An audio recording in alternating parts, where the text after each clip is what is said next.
been chasing your monsters, and they've been driving you bonkers, just line them with rocket launchers of light to blow out their conscious.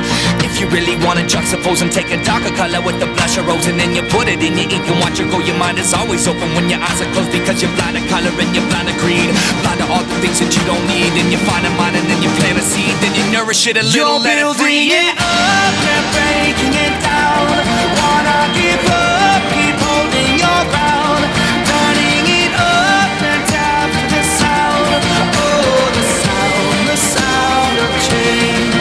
I can hear it now, the horns are playing the victory sound. I live in the now, the sky's my home and I live in the clouds. Now or never, bound forever, making a change and making it better. November 2020 from the Troy Lee Design Saloon. Welcome to the Whiskey Throttle Show, everybody. Today we've got former factory Honda, factory Kawasaki rider, motocross legend Warren Reid in studio. Stoked to have you. Welcome to the show, Warren. Yeah, thanks. Glad to be here. Great to have you here. With me, as always, Grant Langston, Donnie Bales. I am your host, David Pingree, and we're going to have a good time today. What do you say to that? Woo! Woo! Woo! Yeah. We're in. All right. We're in. Whether we like it or not, we're in. Hey, I want to thank Yamaha for supporting this show. Big supporters of ours. Amazing products from these guys, just the industry leaders in anything power sports. Unrivaled quality, reliability, and performance, bottom line. They rev your heart. So check out Yamaha's products. Their full line of 2021 motocross models. If you're looking for an adventure bike, the Tenere is literally changing the game in that realm. They've got amazing off-road models, two-strokes, side-by-sides, you name it. Brand new Superjet, which is pretty badass if you're into watercraft. So all kinds of amazing products. Check those guys out. PowerDot, if you are not familiar with that electronic stimulation unit, you should check it out. Not only good for injury recovery, injury maintenance, injury prevention, but also massage and just general recovery from training and any type of fitness activities you may do. Also good for just massage, which has been big for some people right now who can't get to a masseuse during COVID. 20% off using our code Whiskey Throttle if you're going to pick one of those up. Method Race Wheels, bringing you our front end chatter segment. They've also got a 20% discount using our code as well, buying a set of wheels. Troy Lee Designs bringing you our TLD timeout today, and their 21 line is out and pretty sweet. So check all that stuff out. We'll get into some more of that later. SKDA Graphics, such a cool company. These guys are based down in Australia, but they've got offices in Europe and in New York, and they make the coolest products in terms of graphic design. So check them out on Instagram if nothing else, and just have a peek at what they're doing. It's definitely outside the box and very cool. Thanks to Adidas Pro Circuit. If you are in the model for any type of hop-up stuff, whether it's an exhaust, whether that's suspension, or a lot of hard parts, go over to Pro Circuit and follow those guys and see what they've got to offer. A lot of amazing stuff. Dunlop tires, most winning tire in our sport, period. I always push the 53, MX53 front with the 33 rear. I think that's the most eclectic combo in terms of performance, durability, and just a broad range, in terms of a broad range of where it'll work. So check those out. Nihilo Concepts giving you a free gift with any purchase over there using our code. They've got a lot of neat stuff right now. If you're looking for just some cool stuff to improve performance and reliability on your bike, go see what Nihilo Concepts offers. Fire Department Coffee. 20% off using our code over there as well, and they've got a full line of everything. Look, you're going to drink coffee anyway. Might as well make it a brand that supports this show, supports injured firemen. It's a run and owned and operated by firemen, and just a very cool company with great products. Seat Concepts. We were lucky enough to sit down with Caleb from over there a couple weeks ago and really get some details on what goes into those seats. If you didn't catch that show, trust me, these things are completely custom. Literally, the foam is designed for your weight, your riding ability, your riding style. It's amazing. So check out Seat Concepts for all your seat needs. Specialized Bicycles, the leader in that industry. Actually going to go do some riding tomorrow on my Specialized Canevo. I've become an e-bike nerd, and I don't care if you're a purist and you don't like it. I do, and it's the most fun I've ever had on a bicycle. So take that. Specialized, though, awesome stuff. And then OGO. If you're looking for any kind of backpack, gear bag, start with them. Just the most durable stuff, the most well thought out products. Amazing stuff. Thank you to OGO for being involved with the show. And that brings us to our front end chatter segment brought to you by Method Race Wheels, the lightest, strongest, fastest wheels in off-road racing. And we talked a little bit about vintage racing when we had Todd DeHoop on. That's kind of what's brought you to Southern California, is doing some vintage racing. So let's talk a little bit about racing, like vet racing. Well, I don't do a lot of vet racing, but I did win the Vet World Championship 31 years ago, which you have to be 30 years old to race vet. And 31 years ago, I won the Vet World Championship. So that's gives you a little bit about my age. But I don't do much vet. I do a little bit of vintage here and there. And but I'm kind of selective with it. You know, family's pretty big and important. It takes a lot of time, and I have a lot of other interests too. But I do love riding motorcycles, and especially dirt bikes. Yeah. And I'm blessed with a riding style and a technique and everything that I kind of developed that I don't have to ride very much to go fairly decent. So I can throw my leg over a seat about once every 12 months and still, finish in the top 3 or 4 or 5. Yeah, we get along all right, as long as I, take it easy. I find myself in the same position like you just mentioned. I'd love to race more. I do enjoy being at the track, talking to people, interacting, but my kids play soccer. I've got 3 jobs, my wife doesn't really want to go to the track, so my time is very limited when I'm able to go racing. So I find myself just like going to a track, riding for a couple hours and coming home, and that's my fix. If it was more convenient to just go ride, if I had enough land where I could ride every day, I would ride every day. But, or if it was easy to go to the races, it used to be, Saturday Saddleback or REM like they have out here. There's nothing like that where I live in Georgia.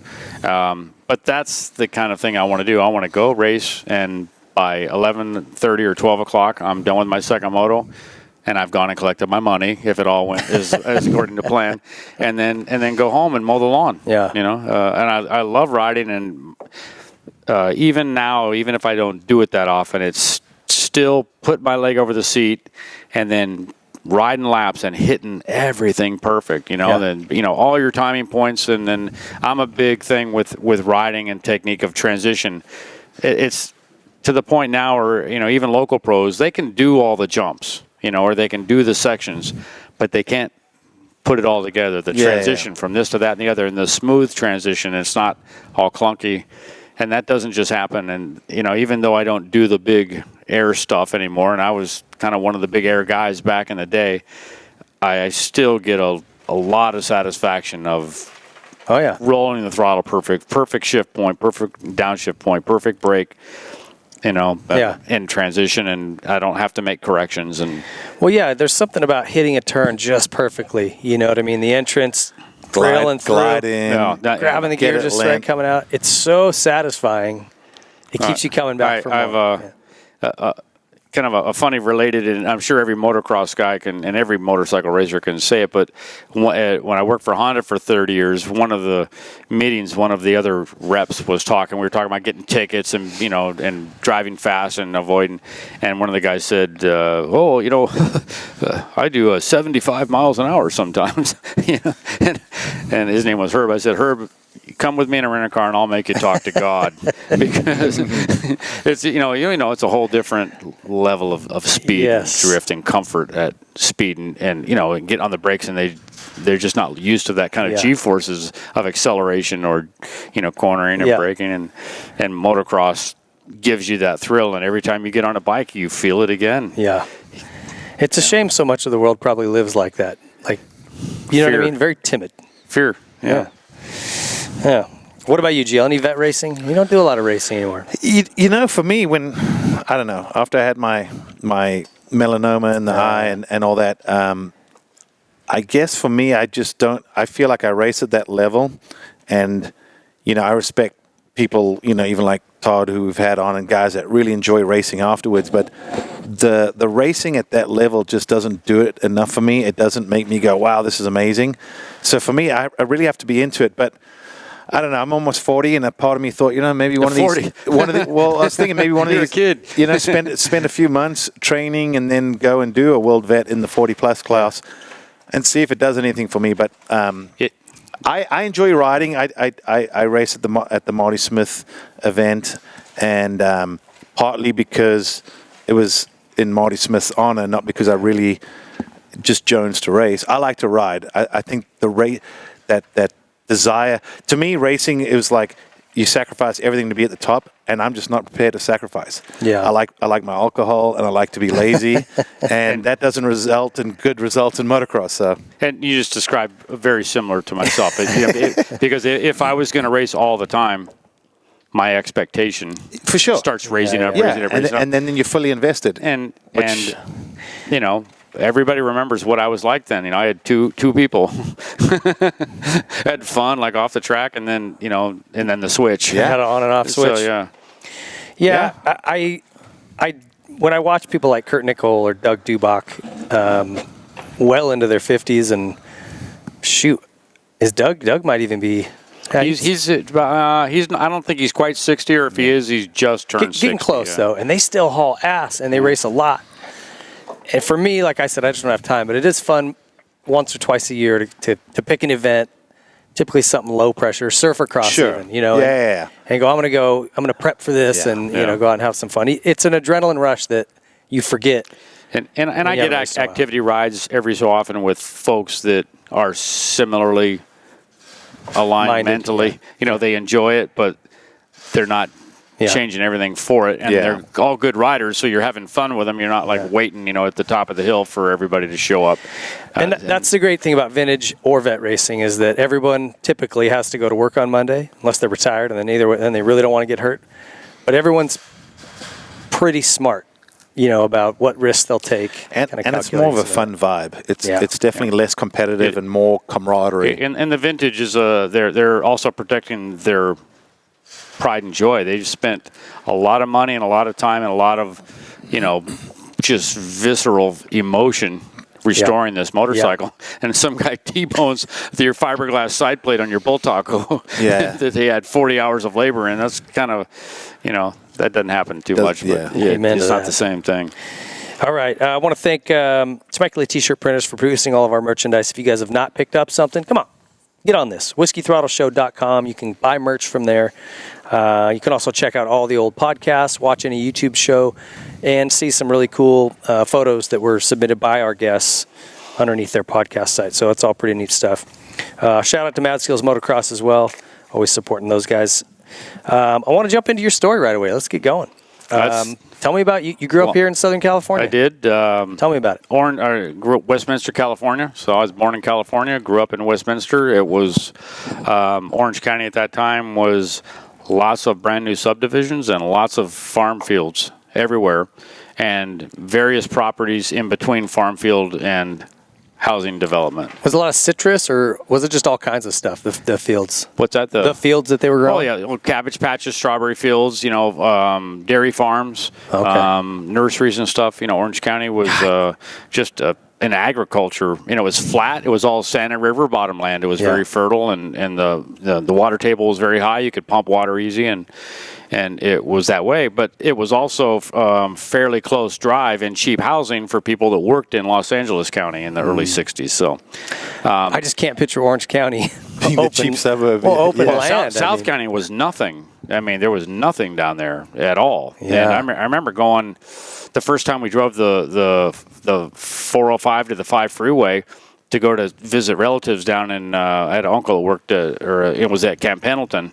And it was just not even a freeway to go down there. So, but those hills just kept getting incredible. I used to get off at the Oso Parkway exit and go in the hills and make a motocross track before Nellygale. Those were the good days. Yeah, crazy. It was good stuff. It really was fun, and gradually you kept getting moved out further and further until you can't ride in Orange County anymore. So And then Temecula was born. Then Temecula kind of took over as that spot, and now it's overgrown. The root of I was caught up in the Stingray and mini bikes all came about around the same time in the 60s. The Stingray bicycle. And Evel Knievel was the jumping guy. And motocross just started about 67, but the dirt track guys and the TT guys, especially because the TT guys jumped, right? And so all of us kids, we all kind of knew somebody that rode a motorcycle either in the neighborhood or the next one over. And then one kid got a mini bike, then another kid, and even if you didn't have one, you'd get the Stingray And you talk to guys that grew up in the '60s, and you mentioned Stingray, and they start melting, because it was the motorcycle without an engine, and every field where they dump loads of clean fill dirt, we'll take clean fill dirt, right? And every trash truck or with fill dirt would jump. Well, for us, those are like jump and you first learn to do doubles and you get your shovels and you make berms, and this was the '60s, and then some kid showed up with an engine on one, a mini bike. We're like, oh my God, That's cool. Next level. Pulls the rope. Yeah. Like this. The governor on my first mini bike was a piece of copper tubing that my dad put over the throttle cable so that when you pulled it, it couldn't go all the way full throttle. And then when I got faster, he cut a little bit more of the copper tube off a little bit more, and it'll go a little bit faster. I love it. And so that was, all of us kids. And right about that time, is my parents split up and divorced, and it was not a real amicable split. How old were you when that I was? was aunt in the I was beginning. 9 or 10. 9, 10. Yeah. Same age as mine. Yeah. And so anyway, my dad had just gotten a mini bike, and that kind of disappeared in the transition and stuff. And then we moved. We're going to move into my grandmother's house. My mom was going to rent our house so that she wouldn't have to sell it. And the first day moving to my grandmother's house in Culver City, right near LAX, my brother got hit by a car the very first day of the move, and he was in the hospital for, I don't know, a month or two. And Jeez. And I'm in no friends, no nothing, and no bicycle because he was riding my bicycle.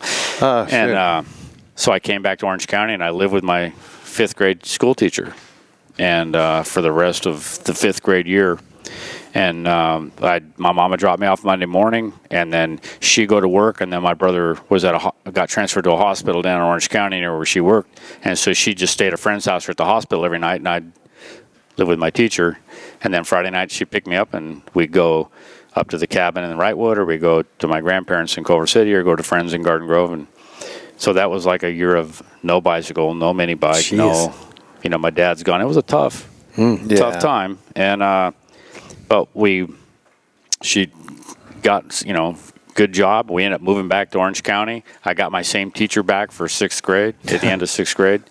And that's when all the bicycle stuff really started going nuts, and mini bikes. And I just... What year would that was 69, 70. Okay. Yeah, so 1970, the Yamaha Mini Enduro came out. So it was the first really good mini cycle with a transmission and a clutch, and bigger tires, not those little, lawnmower wheels and things. And I saved up. My dad was living in Florida at the time. He told me, if you save up half the money, I'll send you half the money, and you can buy a bike. And so I did, and right about that time, my passion was so big for motorcycles and bicycles, and my mom dated a guy that raced motorcycles, and we would go to Ascot Half Mile and watch the races and different things. But anyway, this guy had a connection at Yamaha or something somehow, and so he was able to take the money I saved up from working, and that my dad contributed, lawnmowers and babysit whatever, and they bought one of the first mini enduros from Yamaha. They backdoored one, private, and so that was my Christmas present, in 1970, and that was when On Any Sunday came out. Oh boy! And anyway, happiest kid ever. Oh my God! It was. I remember the I got all the presents and I got all this stuff, and it was like, I'm like, okay, this is cool, but it's not a mini bike. Anyway, a little box, about an inch thick, about 6 by 9, like this, and my mom said, open that one last. So I opened that one, and it's a owner's manual. I freaked. Go down the street. It's at Jim's house. My babysitter's brother. He rode motorcycles, dirt bikes. So I ran down the street in bare feet, Christmas morning, opened the garage, and there's my dream, my epiphany. The clouds parted, the angels started singing chorus, and that was it. Yeah. And really, my passion was so huge that anybody that rode motorcycles anywhere near where I lived, I hung out. I went and stayed. And sometimes older, teenagers or young men or whatever, and they would, they'd go riding with them. Or they'd take me riding, or I'd push my bike, to a field around the corner. And then, the guy my mom was dating, they would go riding, and we'd go out, to the desert or something and riding every chance I got. I remember calling a guy one time. I go, it was Jim who had the bike that my bike was stored at, and I said, hey Jim, you want to go out to Elsinore TT races tonight? And he goes, yeah. Or are you and your mom going? I said, no, I was hoping you'd drive me out there. So this is a double-ended question. Yeah, so are you going? Because if you are, I need a ride. Yeah. Oh, okay.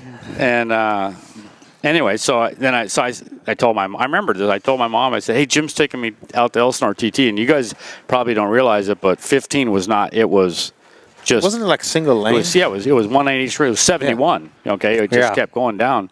And I think but right at was Railroad Canyon now was an intersection. Okay. That ditch that runs right through there. Okay. So, you get off there and you take a dirt road up into those canyons right on basically the west side of Canyon Lake, and there was a TT track up in there. Is that right? Yeah, and from the other side of Lake Elsinore, you could hear them on Saturday nights when they did the start. You could hear the sound going all the way across Lake Elsinore to the west side, right below Ortega Highway. You'd hear them take off. You could see the lights up on the across the lake all the way in the hill. And anyway, so I rode a little race there and it got smoked on my box stocks, mini enduro, and I just. Anyway, and I'd ride my bike. That was your first race? Well, it's first, and then a mini bike park opened right next to where my high school was, Bolsa Granny High School, around 22. There's a mini bike park about as big as your guys' warehouse here. Literally, It was that big. So they put the mini in mini bike park. It did. It was mini, and so some guys you may have heard of, Paul Dennis, Rudy Dickinson, all those guys, Curdy Hendrickson. That was like they were on Pee-wees. This was, and. They would have races every so often there. It was a little tiny thing, and I'd get $10 from my mom. I'd push my bike to the races. Well, actually, I'd sit side saddle, and I'd put in first gear and then go idle and then act like I was pushing it. But and I'd get there, and I'd pay $5 to race. I'd get some other parent to sign the release form, and I'd race against kids whose dad showed up, with their names on, just like now. Yeah, and, where there's a will, there's a way. Oh, and anybody that had a trick expansion chamber, I hated them. I hated their guts. You cheating bastards. Oh, bastards. Little shits. They spoiled brats, And I'd take whatever extra money I buy from the lunch truck, and I'd get some other dad to take me home, or I'd push my bike. I didn't do that a lot, but, I did. When you had no other way there, that's what you did. And a mini bike shop opened, and all my friends, that were around, they all, had bicycles or mini bikes and things, and so we talked about common name of Randy Skinner. That's how Randy Skinner and I met, was riding bicycles in fields right out there. A mini bike shop took over an old Foster Freeze, and they sold Gemini and Rokon. They had a Rokon, the two-wheel drive motor, thing, and what else? Anyway, and Chaparral. They sold Chaparral. Okay. The Rokon looked like it has tractor tires on it. Yeah, the Rokon did. Yeah. It floated. It floated. There was so much air in the tires; they were so big it would float. And it was a two-stroke, so it didn't care if it got turned upside down or whatever. Had a torque converter, no transmission to get wrecked, right? But they opened, and I just stopped in like, oh yeah, I race. And anyway, so the guy took me to some races, and I rode a few races here and there, and then mini bike, and then he went out of business. But while that was going on, as my mom got more into bikes, she got a Yamaha 175.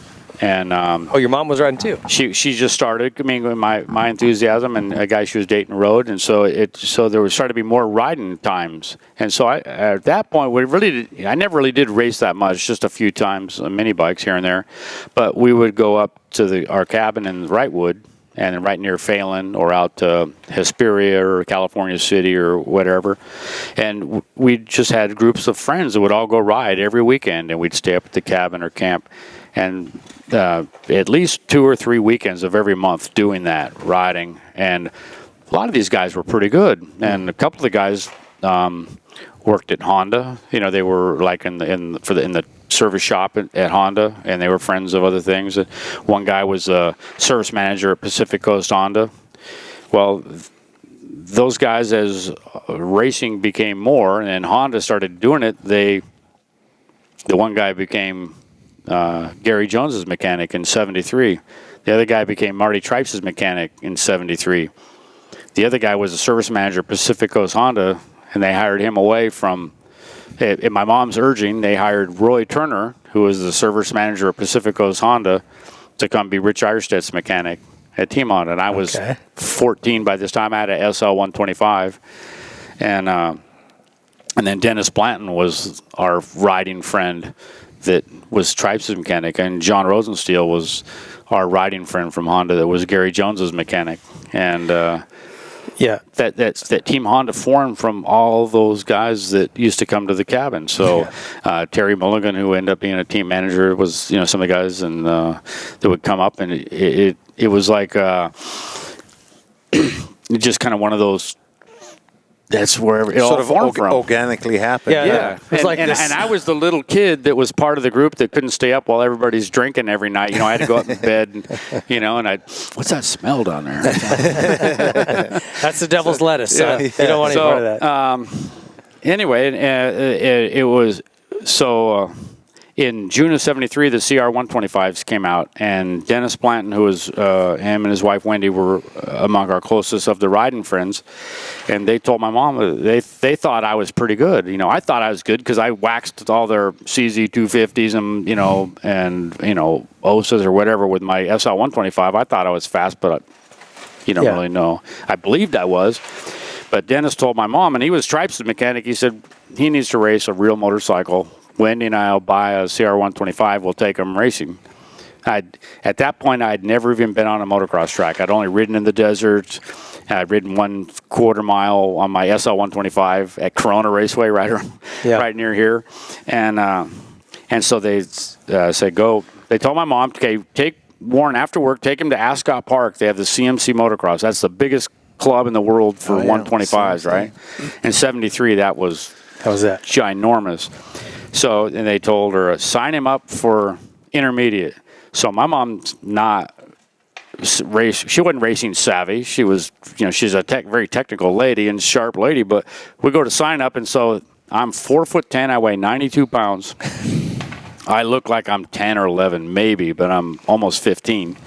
And we're there at sign up at the biggest club on the planet with Kelvin Franks, who was the number 2 in CMC. He handled all the registration. And my mom's saying, it's his first race. He needs to sign up intermediate.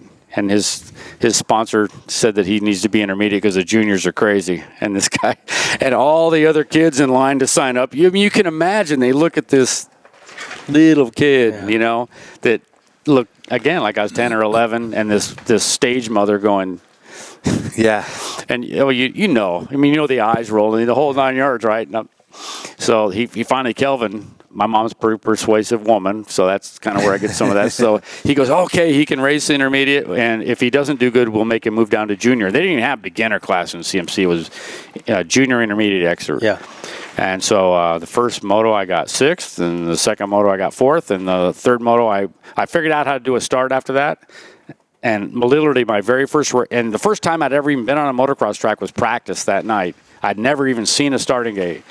But after doing the first 2 races, and I went and watched, and I saw the fast guys all backed off the gate. So I backed off the gate. I figured if 3 feet's good, 6 feet's better.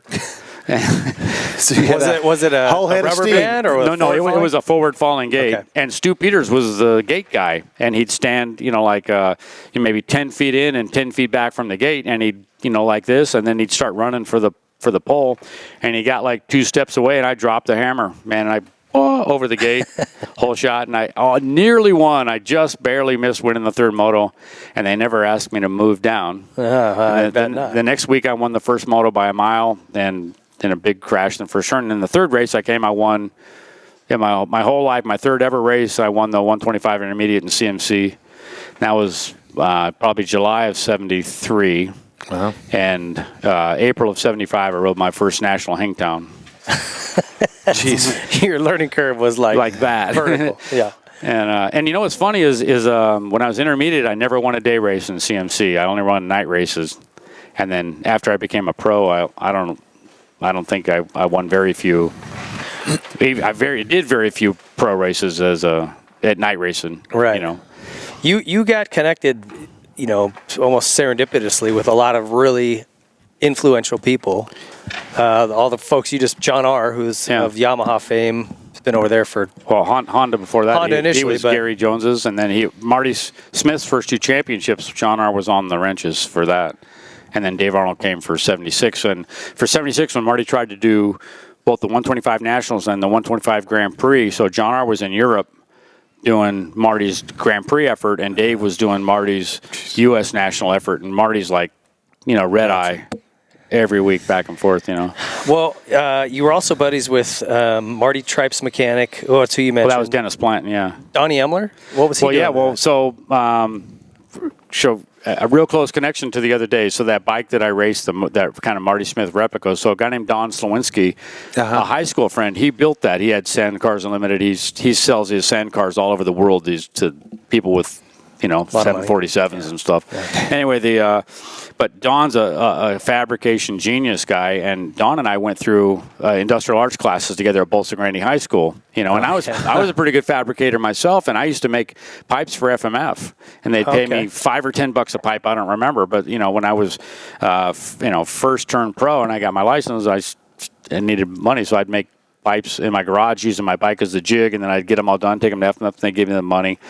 And then I started making more money on, racing. I started, so that I quit making pipes after that. So Emler was, of course, influential because I was making pipes even before I got my driver's license, and he would give me the cones, and I would make all my own pipes. So when you say you would basically use your bike as a jig, did you just tack weld? Tack it, and I do all the finish welds. And so I prided myself that if you cut one of my pipes apart and looked inside, the inside bead looked exactly like the outside bead. Yeah. And then I got to where I started, just when I started doing all the the separate cuts and doing all the shaping, and I was still a junior in high school, and making all this stuff, and I got a welding kit, and all that stuff for my 15th birthday, so a lot different than kids. Right when I started doing that. Could you imagine getting a 15-year-old kid now, hey, he has a welding kit. They'd be like, what the hell is welding?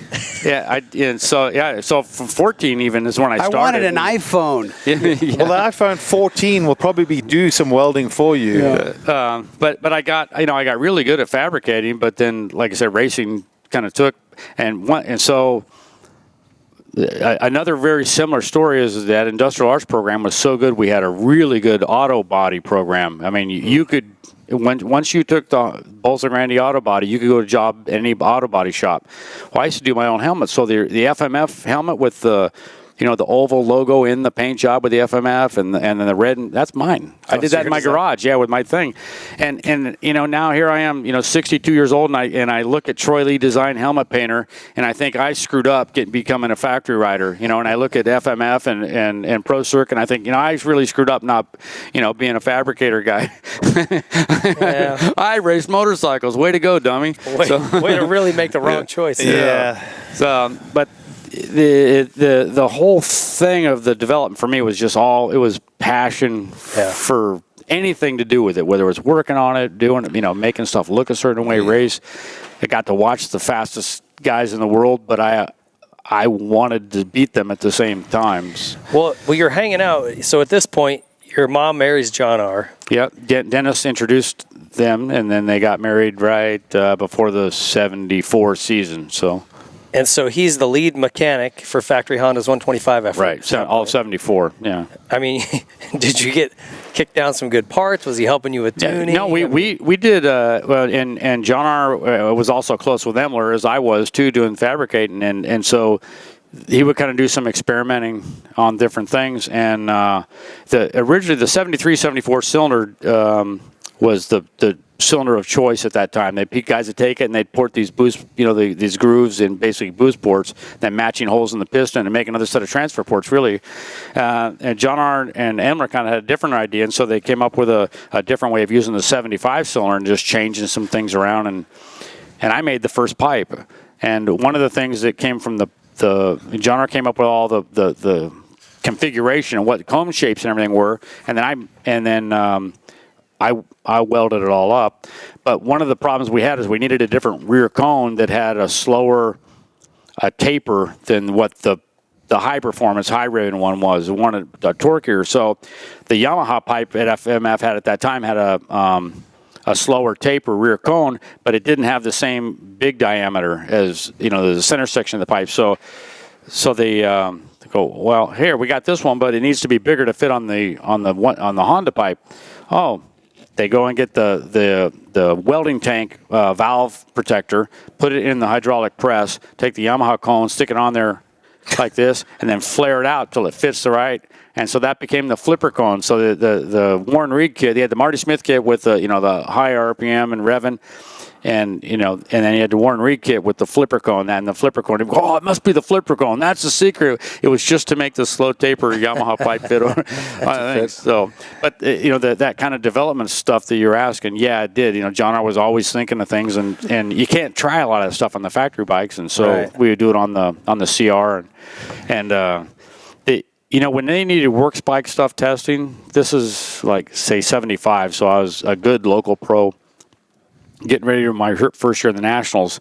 And this is the honest to God truth. A couple times they called me because Marty and Tommy Croft couldn't come up from San Diego to do testing. So they and it wasn't John R. called, it was the team manager said, hey, we need to go get some time on this RC 125. Can you come after school and pick it up and take it to Saddleback and try it out and then bring it back home, and then John R. will bring it back in the morning. I go drive to Gardena, pick up a $50,000 one-of-a-kind works bike, put it in the back of my Datsun pickup truck without a mechanic, without anybody, and drive it to Saddleback. And that's a pretty cool after-school job. Yeah, that's for a kid. And when I got school credit for it because the shop teacher handled work experience program at the high school, and so I had a job at FMF. Yeah. And so I get school credits, and so whenever you call FMF, go, I need to talk to Warren. They always out tested.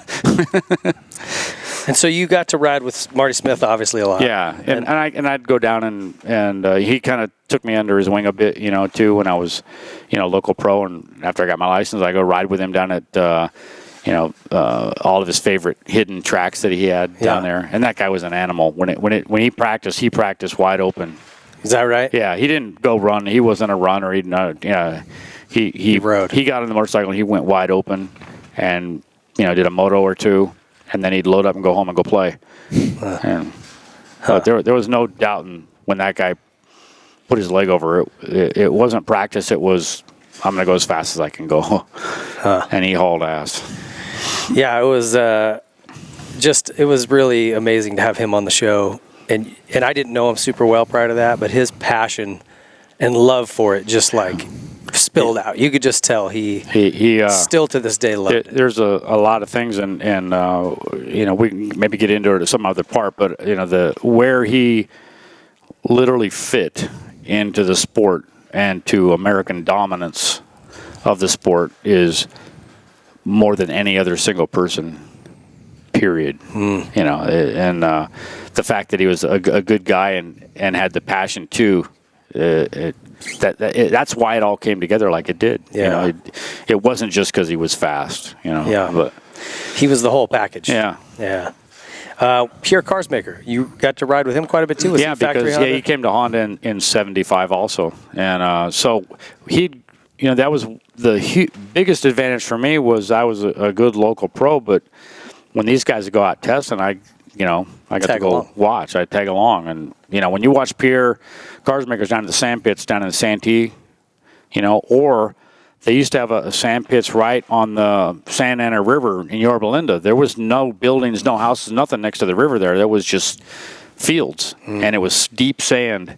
And Pierre used to have a sign he put out called New Holland. Is that right? And so he'd go out there, and you watch him just go through these giant hoops. And when that guy practiced, he did 45 plus twos. Jeez. At pace on a 500 in the sand, no matter what temperature. Yeah, that's brutal. That guy was an animal. He was a beast, huh? And like a lot of those Euros, when they got their shorts on and their shirt, I mean, those they're like ugly. They're not like over here. I don't know what it is, but they're like all the veins pop out and muscles are shaped all funny. It's really, and they're kind of, huh? But it just looked like just like all the old, I don't know, Viking, paintings or something. But that's funny. What would you say you took from those guys? What did you learn from them, from hanging around them? And I think from Marty and Pierre is practice intensity, and for them practicing was you tried to practice like you raced, even if you weren't with other people. You attacked the track as if it was a race, and you guys know when you see somebody that when there's just a little bit different position, it's hard, a little bit different head. When they're ready to go, it shows. And like when you ride once in a while, you realize what you have to go to. That doesn't just come. You have to start building it up, and then getting used to that little extra. Yeah. Well, and that's the advantage of practicing at that pace. I think that's a big thing of what Alden does is he makes his guys practice at race speed. Yeah. Because if you're practicing at 95%, it's going to be way tougher when you show up on race day. And I used to go out, later in my career, I would do a lot of, hour motos, but I would try to go as fast as I could, as absolutely precise as I could. But then I also started to break it up, where I would just go to the starting gate and do 2-lap sprints 5 times. I'd sit on the gate, and I wouldn't just say, okay, go take off. I'd sit there like you do before the race. Okay, what do I got to do here? Well, I either have to hold shot and gap, or if I don't hold shot, I've got to start picking off as fast as possible, because if when they start getting spread out, it's too hard to get them. It's much easier to get 2 or 3 at a pop, and tap one guy and you get 3 more because you move him in front of the other line. I mean, there's all that stuff has to happen, and you can practice it. You can get behind the gate and just make yourself start frothing at the mouth, and even if there's not a gate, just bam, and no matter what happens, your foot goes flying, you do the 2 laps hot. No, in a race, you make a mistake, you don't slow down. No. So, guys need to practice that too. And then you get you're forcing adrenaline by making your body react, Sure.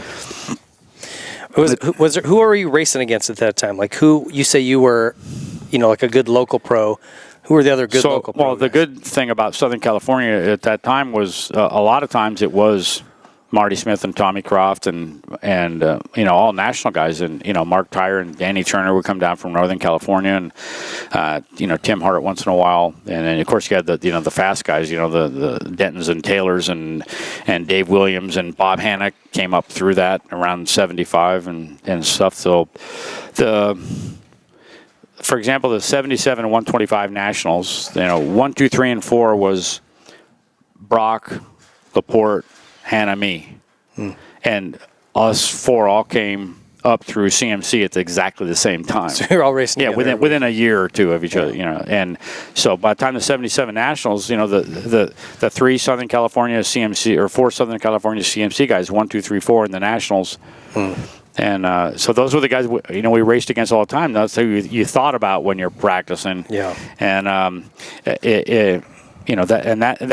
year, and that kind of brings up the thing of where I fit really uniquely was that because of my connection with the Honda guys, but also when John R was back east and racing, I had this great mechanical ability for myself. I could prep and take care of my own stuff and make it run good.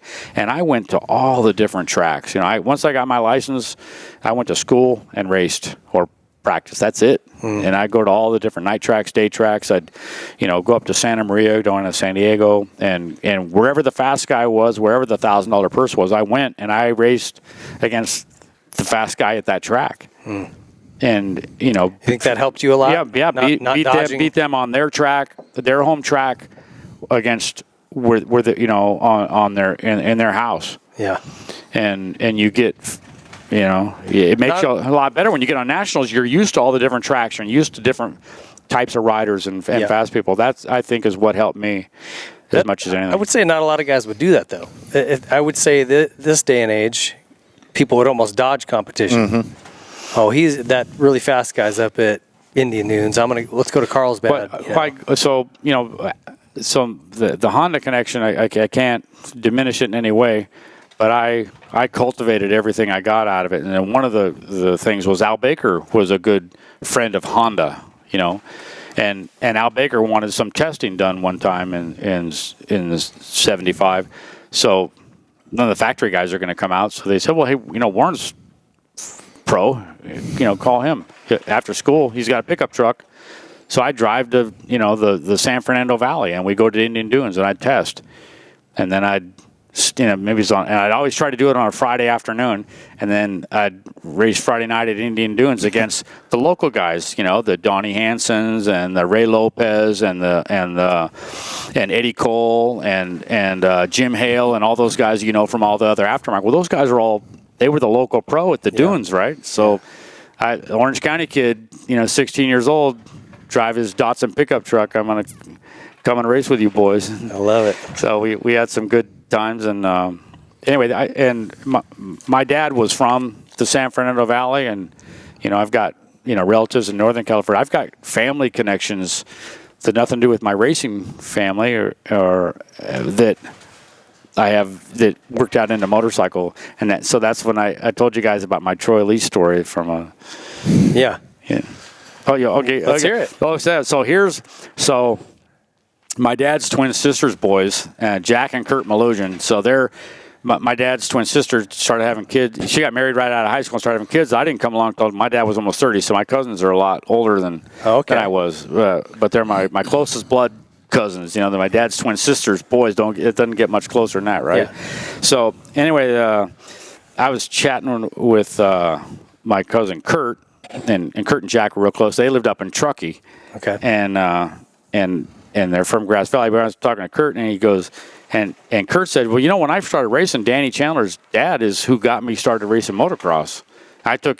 He said I took his number when I started racing motocross. He took me, and he became a expert up there and raced with Danny Turner and different guys. They knew Alan Christian and a bunch of guys. Anyway, and he said, he goes, yeah, you know, one time at one of the races, Danny was, you know, maybe, I don't know, 10 or 12 or something. He got into some, you know, spat with some other kid. And the other kid was a lot bigger than him and probably was going to whoop his ass. And then Troy's sister jumped in, and Danny and Troy's sister beat the crap out of this kid. So, oh, yeah? Yeah. So that's the story that, you know, I you know, from there.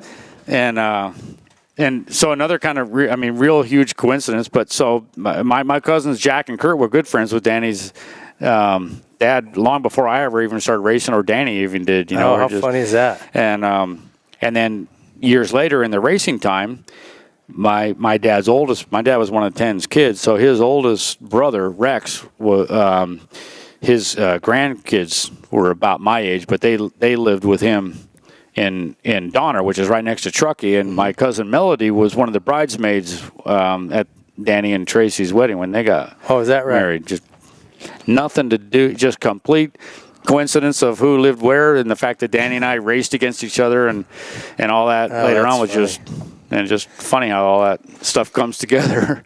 So Troy's sister, though, and Danny's dad beat up and Danny tapped on some other kid that was picking on. I love it. I'm going to have to ask Troy's sister about that. Yeah. That's pretty funny. So, I don't know if I got all the details right, but there is some semblance of how that happened. All right, I want to follow up on that. As we always say, don't let the facts get in the way of a great story. No, it's good.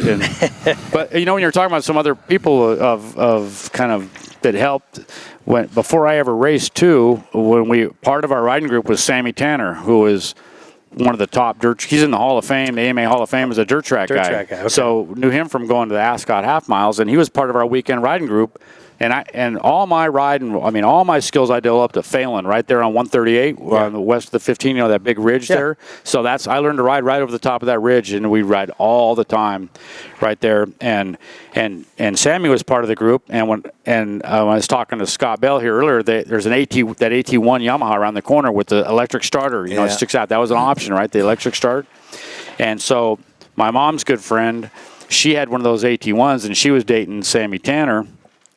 And my mom had a 175 Yamaha, and that fire road that's along that ridge along 138 right over the backside, So I'm 13 years old, and my mom's 175. Sammy's riding that AT1 125, and we're 2 miles down this windy, fire road, and then 2 miles back, over and over and over, and I keeping up with him, and then the last couple times I started gapping him, and that's when he was 400 wins at Ascot half mile, when Ascot half mile was the biggest dirt track in the world. Huh. And I remember I was about 13. That's when I kind of started thinking, I mean, I always believed I was going to be a motorcycle racer, but that's when I started thinking, I might be able to do something. I might here. be onto something. Yeah. So in the late 70s or 70s, all of it for that matter, I feel like the GPs were sort of the very elite level of racing. Is that how kind of you guys viewed it? Like those Grand Prix racers at the time were the highest level. Yeah, right? the Trans Ams came here in the fall, Yeah. and that's when the best Euros would come, and then gradually, every year less and less would come. Well, also the pendulum was, the standards were. The money wasn't so easy. I guess would be the easiest way to say it. And also at that time, I don't think the promoters had to pay much start money, if anything. I'm sure they still paid Roger. Yeah. Or anybody else that Roger may have tapped. I don't know, but I would guess. But what I was talking about, the 120, the CMC and the 125 class, and the whole Southern California culture of all those kids riding all those mini bikes and all those fields and stingrays and weather, you could ride 100% of the year. If you think about the sport came to America in 67. In 81, we won the motocross Trophy to the Nations. And 82, we won 2 of the 3 world championships. And the Trans Am was over. Why? Because it wasn't a draw anymore. Supercross. And look at all those guys came up through 125 pro class in Southern California, or most of them. Like I said, top 4 in 77. All from within 120 miles of each other, right? And then you look at every year from 74 through 79. Look at how many of those guys were Southern California guys, or maybe Northern California, and we were racing against fast guys every week, and multiple times a week too, right? We have guys in here telling us. Taylor and Denton and those guys. I mean, they owned Irwindale, and they were. There's so many tracks close by too. I mean, if you just take all the tracks that were in you had Corona. Obviously Indian Dunes was a big one, but if you take Deanne's, Saddleback. Wait, you have Escape Country, Lions, Terminal Elsinore. Island, Elsinore. There's tracks that... I mean, when you start mapping that out, that's a lot of variety of tracks you could in race a tight area. Yeah. Tuesday through Sunday, you could race every... OCIR. Yeah. And a lot of times, there was multiple tracks went on the same night, Thursday or Fridays. And so, and then again, if you traveled... to one of the, like for me going to the dunes or going down to Speedway 117 in Chula Vista or something like that. Or, I went out to Corona one time when I was a factory Cowie guy. I don't remember, maybe the dealer was sponsored and they asked me to come out, and I went out there, and Greg Zitterkoff was, that was the closest I ever came to dying in my life, was trying to beat Greg Zitterkoff at his home track at Corona Raceway under the 120 watt incandescents, lighting the track. The one light I was in the going to hill. say, what wasn't part of the track virtually impossible to see? Yeah, that's what I always hear. Wasn't there like a hill? It went up on the hillside, and it was darkness. If you're standing there, you could see okay, but when you're racing, speed, your eyes can't change that fast. Well, the hill too, it was a dirt track, so it was a circle oval, and the hill, you had to basically go up the retaining wall to go into the hill. Like, it was a dirt there to go up it. Yeah. But once you got up it was there, not made that way. It wasn't like they called Lesco lighting and made the place like daylight. And you couldn't even get cars back there to turn headlights on. Yeah. What was was it Rex Staten that was telling us about the place that he used to race all the time? It was so dark. It was Corona. That was Corona. Yeah, right. He owned that place. It was right here. If you're going and you go right after you pass, 15, and then you kind of go up there's that hill on the left, and part of it kind of goes to the right a little bit. And so on the left was Corona, and the right was a little farmhouse that had 10 acres, and that was a friend of a friend's. I was telling my wife when we were coming out here, I go, I had a girlfriend that lived. See where all those buildings? That used to be a farmhouse. I used to have a little girlfriend that lived I there. remember they also had like another. I'm sure she was really intrigued. Yeah. with that story. She could Tell me care more, less honey. about that. Tell me more about the farm girl. I'm really intrigued. They also had another like dirt oval for That was a bikes on the different side of the story. hill. You remember that? They had that like dirt oval on the side of the hill for at Corona Night. I after venturing out there and risking my life that one time, I did one short track there and that was it. I never went back. I would go practice, and there was some people made some practice tracks up on the hill up in there, and in fact Mike Bell Scott's Mike's brother Scott's here, right? So Mike and I used to go there, and we'd race between, barbed wire fence posts. There'd be and make us That's safe. crazy Seems stuff. right. Seems crazy right. stuff. Who were the guys you really looked up to kind of at that point? Were there European guys that you were like, this is who I want to be? Yeah, but by the time I got to 76, I wouldn't say I looked up to anybody other than maybe Roger, Okay. and maybe Heike and Garrett Wolfsink, because they would come for the USGP and because the other guys I would watch if they're good to try to, what are they doing that I need to do to beat them? Beat them, yeah. Right. Yeah. And it's hard to put those guys on the pedestal. Yeah, you can't. You at some point you can't put anybody on there, and in fact, Scott was telling me Mike hated it when you beat him, and I said, well, I hated it when he beat me. But it's funny though, even with that kind of competitive, and Mike and I started off Ascot on Wednesday nights, and we finished Supercross all over the country, right? And we'd, you guys were talking earlier, contact and stuff. And Mike and I have probably put more rubber on each other's boots than, you guys than any found other each other two a guys. lot? Yeah. But even with all that, in '83, it was a year that I privateered it on Yamaha. I kind of privateered. I ended up being factory at some point in the year, but at the beginning, they just gave me bikes and I was, podium at nationals and supercrosses and stuff. So they started doing more for me, but I was still driving to all the races. And after every race in the '83 National Supercross, I go to the pay window and they'd pay you $200 in cash, everything else check. And I'd take the $200 cash, I give the rest to Mike Bell, and he'd fly back home every week, and then he'd drive to my house in Westminster and give my wife the check. She's like, pregnant with our second child, and Mike's giving her a check every week so she can make house payments and, Oh, my gosh. pay the phone bill and all that crap. And anyway, That's interesting. That's a tough way to make a living. no, it is. Well, Pregnant wife. when Why Todd- didn't and she Todd just was- take a picture of a check on the cell phone and deposit it? I mean, that's way easier, right? Yeah. That was before computer illiteracy even hit. So Let's go to 78. This was a big year for you. You won the 125 Trans AMA Support Class title yeah, over Glover and Steve Wise. right. That's a big. That was like big winning deal. a national. Yeah. It was just barely less, Sure. except it didn't show up in the record books Yeah. the same way.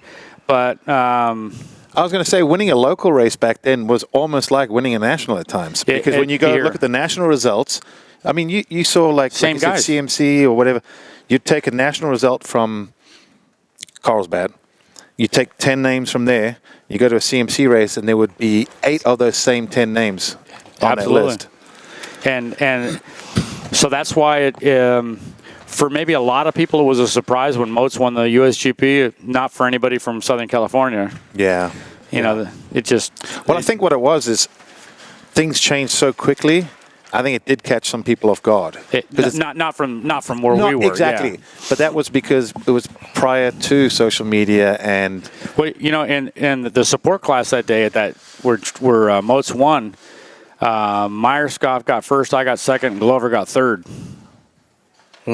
So, and our lap times were faster than the 500 class. But, Right, yeah. we were going because the three of us had been 125 nationals for the last few years. All of us were Carlsbad experts.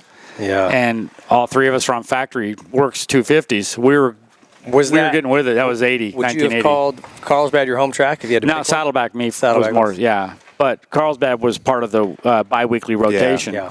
So, but I lived closer to Saddleback, so I practiced there more. And Carlsbad didn't have practice unless you paid them.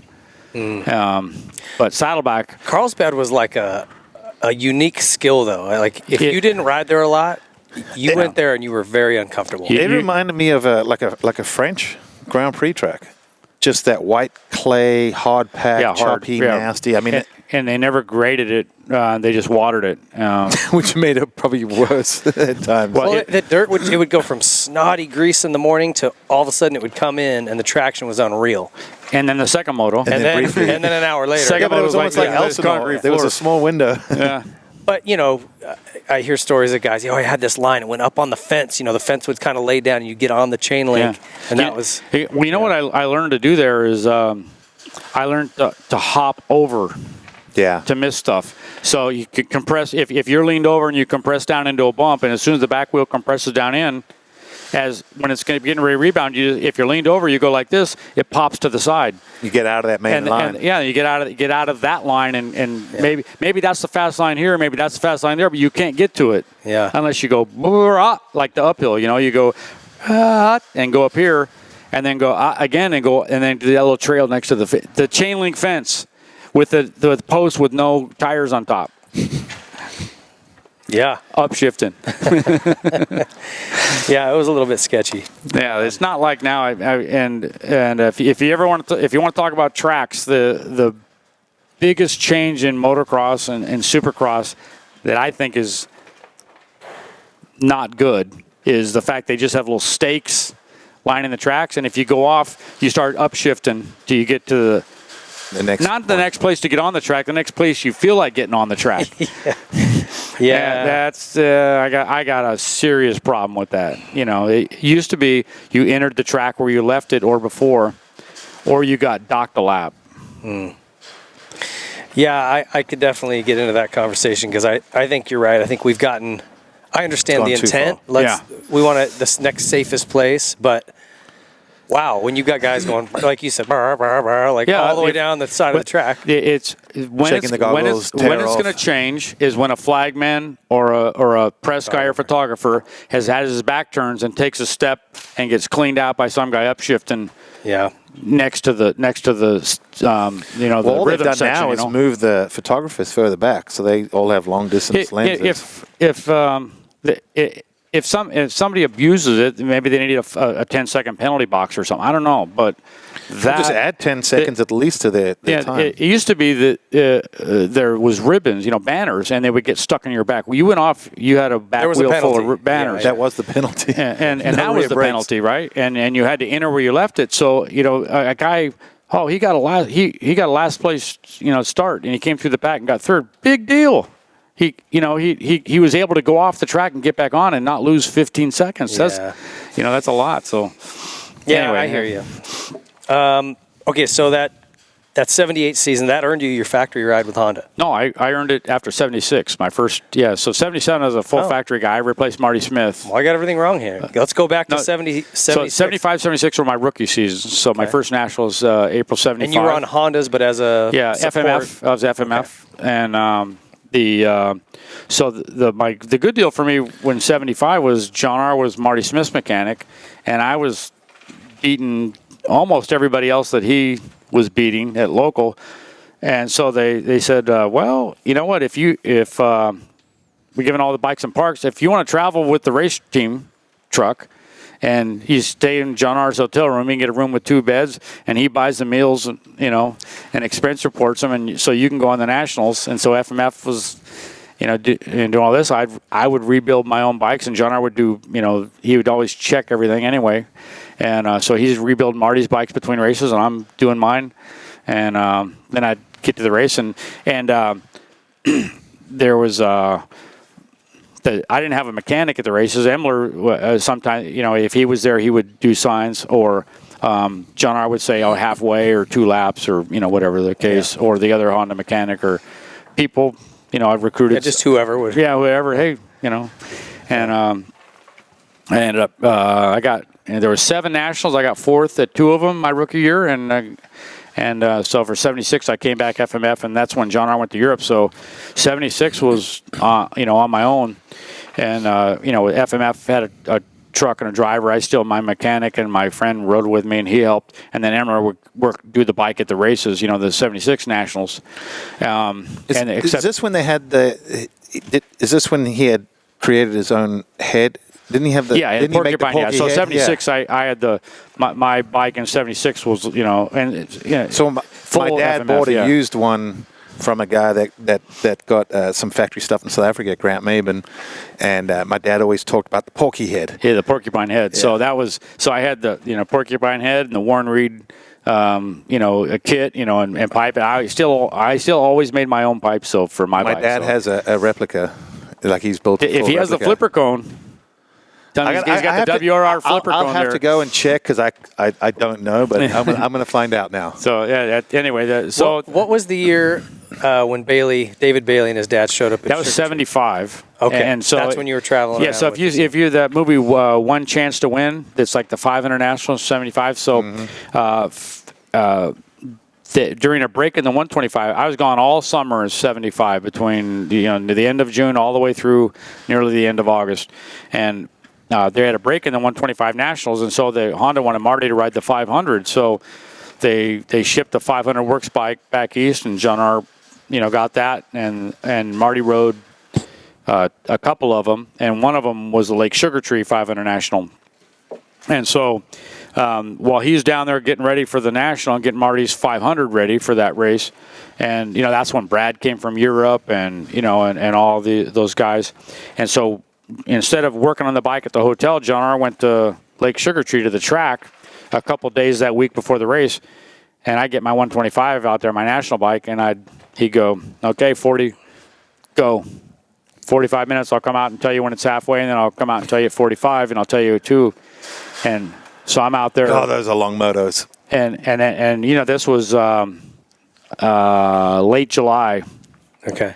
And so I'm at Lake Sugar Tree and I'm probably going faster around that track on a 125 than anybody ever had. And I'm a top national guy, right? Yeah. And I'm only 16. I weigh like 122 pounds. So and what's my bike, neat was pinned. if anyone listened to our David Bailey show, he talks about when he was a little kid traveling with his dad, and they pulled into Lake Sugar Tree for the first time. This is before they had actually started building their own little spot. And he goes, I pulled in, and factory Honda's down there testing. And Warren Reid, he's like, I just remember watching Reid come and drop off of some big jump, and you just sailed past him. And he thought it was the coolest thing he'd ever seen in his life. And you remember seeing that? Yeah, I remember meeting him. I knew who Gary Bailey was, and I remember the kid, with him. And the kid, he would look, kid. I was only 16, so he was, right. 10 or 11, I was maybe. Say, yeah, so 12, 5, maybe. 6 years younger than you. And I was, I'm in the middle of my national season. I'm pinned. Yeah. And this track was pretty fast and smooth and flat. And I could jump 100 miles because my bike was, also suspended for, national bumps and big hoops. So big jumps when you weigh 122, 123 pounds, and your bike weighs 176 and a half, and the weight limit's 175, I'm sailing.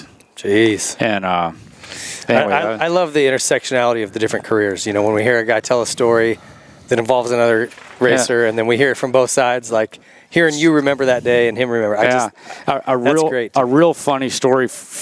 A few years after that was 78. We're at the Montreal Supercross, Steve Wise and I, and we're watching practice, and David's out there on a bull taco. In 78, nobody but David were riding bull tacos. Yeah. I remember he talked about that.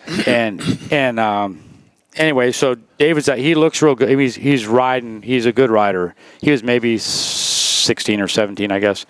And we're watching David practicing. Gary comes up to Steve and I, Wise, and he goes, "Hey guys, can I ask you guys a favor?" And Steve and I go, "What?" He goes, "Can you talk to David? Try to get him to just have him talk about." Needs to have a little more intensity. I'm worried that he's just not have enough drive, that he's not quite intense enough. And me and Steve are like going, dude, what the hell are you talking about? He's 16 years old. Look at how he rides. Don't worry, he'll be fine. Yeah. So me and Steve were right and Gary was wrong, but you could still see that what Gary did for David was it same thing of me being around a lot of those guys. It exposes you to what we're doing it right is all What is about. doable, yeah, right? what's possible. And how to do it correctly, and how to think, how to improve what your idea of correctly is. Sure. And like when a home every night. What do you think John R. and I are talking about? And it was funny is with all those kind of technical conversations I'm having, with John R. and all those folks. When I would be with my father, Bud Reid, and I'd be in Florida visiting or doing whatever, I'd stop in at the Nationals, my dad knew how my brain ticked and would have subtle conversations about that. And, in the end, the kind of genetics and that bond had just as much to do with, where you end up, Yeah. And luckily from my dad and my mom, I got the ability to think and to recognize when an opportunity is, it doesn't have to slap you in the face, to try to take advantage of it. So, Yeah. Also, too, sometimes, you talk about what Gary was saying, or even with your dad, I'm sure every father's experienced it, where they could tell their kid all the right information and they just feel like it doesn't sink in. Go to someone else, say, can you repeat exactly what I just said? And all of a sudden the kids are like, oh, yeah, okay, cool. Yeah, I got it. And the dad's like, what? my dad said that, but I didn't believe him. Every kid goes through that phase where dad's an idiot, right? But I guess I didn't think it. I just tuned him out. I guess I just stopped listening because I'm like, he's always complaining, like nonstop. So when someone else spoke to you, you're like, oh, let me listen to this guy. So my dad was there at the very beginning to kind of get me started and, strike the match and light the fuse. And then with the divorce, we would talk to our dad all the time, and we loved our dad and he loved us. But we were separated by so much distance. And then, so what my passion was, it couldn't connect completely. Sure. But then when I think I told him, hey, go to the local motorcycle shop and buy Cycle News, and then all of a sudden he's like, whoa. So the first race that my dad ever saw me race was I was 15. I went back to Daytona to stay with our dad for a month, and my dad was the project manager for the guy that owned the Hawaiian, the Plaza, and the Pagoda hotels in Daytona Beach. He built all their big projects. And, those are all like headquartered a lot of times for the races teams, right? So anyway, been 15, I go back there for the summer vacation, and I wanted to ride during that time, but I didn't have a bike. So funny, so my stepdad gets a hold of the Honda shop in Daytona, so I'm going to see my dad to go talk to those guys about maybe getting a bike and going to a local race. So they get a hold of the Honda shop, and they go, well, here's the guys that do our race team. They're the guy's a contractor, but they race kind of for our team. So call him. I call the guy, and I tell him my name, and I tell him what my dad is, here in town, and oh, yeah, well, come on over. We'll talk. I go over there, and then I start telling me I want to race, and the guy's like, just find out the guy's a big plumbing contractor, wants my dad to give him the bid for one of the hotels. Yeah. So I got a 125 to go to a local race in Florida. So I went. It was a Florida Series race actually, and I talked to a few guys since then. That said, "Oh, I was at that race. Oh, yeah, that was you. Okay, Anyway, funny that was like 46 years ago. But funny how that thing worked. And one guy that rode nationals named Gary Postalik from Erie. His dad was also a contractor. He knew Postalik. My dad, yeah, Postalik. So his dad was his big. son raced. In my era. Yeah, Gary. Gary's. Yeah, the dad was the contractor, and Gary was in mine, and probably a little bit later. So maybe Gary had the big guy's grandson. Maybe they were from Pennsylvania. Yeah, from Erie. Yeah, I'm trying to think of the kid's name. He's friends with Brock Sellards. Yeah, Gary was the guy that I raced with, and his dad was the anyway. But they knew each other, and Timmy Postalik was his name. Yeah, and they knew my other uncle that was worked for developers and stuff down there. Okay, and, anyway, small world. Yeah. So did your dad give him the business? Well, no. Oh, he didn't. So that was a shitty plumber. So that was 74. And then the next. Here's your 125 all beat up. By the way, Dad says no. Yeah. So that was 74, and then the next time my dad saw me race was a 500 National at St. Pete. Oh, wow. And that was when Marty wrapped up his championship at the 500, and Jim Pomeroy had gotten hurt, so they brought me in to ride Pomeroy's bike for the last 2 Nationals to hopefully, put points on Hannah for whatever reason he's back. And that the morning of my first 500 National was the first time I'd ever ridden an open bike in my life. Oh, in practice. That's comforting. Yeah. And How was that? And it was an RC 400. Jeez. And the first time I ever rode an open bike in my life was an RC 400 in practice at a national. So, how did that day go? I got 6th. That's not bad. Yeah, not bad considering all the guys riding 500 nationals in '77. That was, but coming back and this kind of goes back to Marty. That first race was at Marietta, Georgia, and a track there called Burnt Hickory. Nancy wasn't at that race, and that was the second to the last national. Marty had a good points lead on Bob Hanna going into that race. And in fact, Marty had asked that I take Jim's bike, to again try to get some more support. Anyway, so I'm riding with Marty from in the rental car to the airport, or from the airport to the track and the hotel, and then we after a big problem in the first moto, some guy hit him and T-boned him and hurt his leg, and I don't know if he got any points at all. It was bad, and he ended up getting second, the second moto. But you could tell his points lead went from this to nothing, that day. And we're driving back to the airport, and Marty's just kind of sitting there quiet, nothing. All of a sudden, bam! He just slugs the freaking rearview mirror out of the windshield, crack and shit. I mean, and just let her rip. Yeah. And then put his hand back on the wheel and finished driving to the airport. Got out of the way? I didn't say one word. One word. Yeah. And then the next week he wrapped up the title, but lucky he didn't break his hand. Oh, man. Well, even the nicest people in the world, they get angry. You can only take so much. You lose it at some point. Yeah. And I can respect someone that can just have their moment, and it's like a tear off. All right, I got that out of the way. So what do you want for dinner?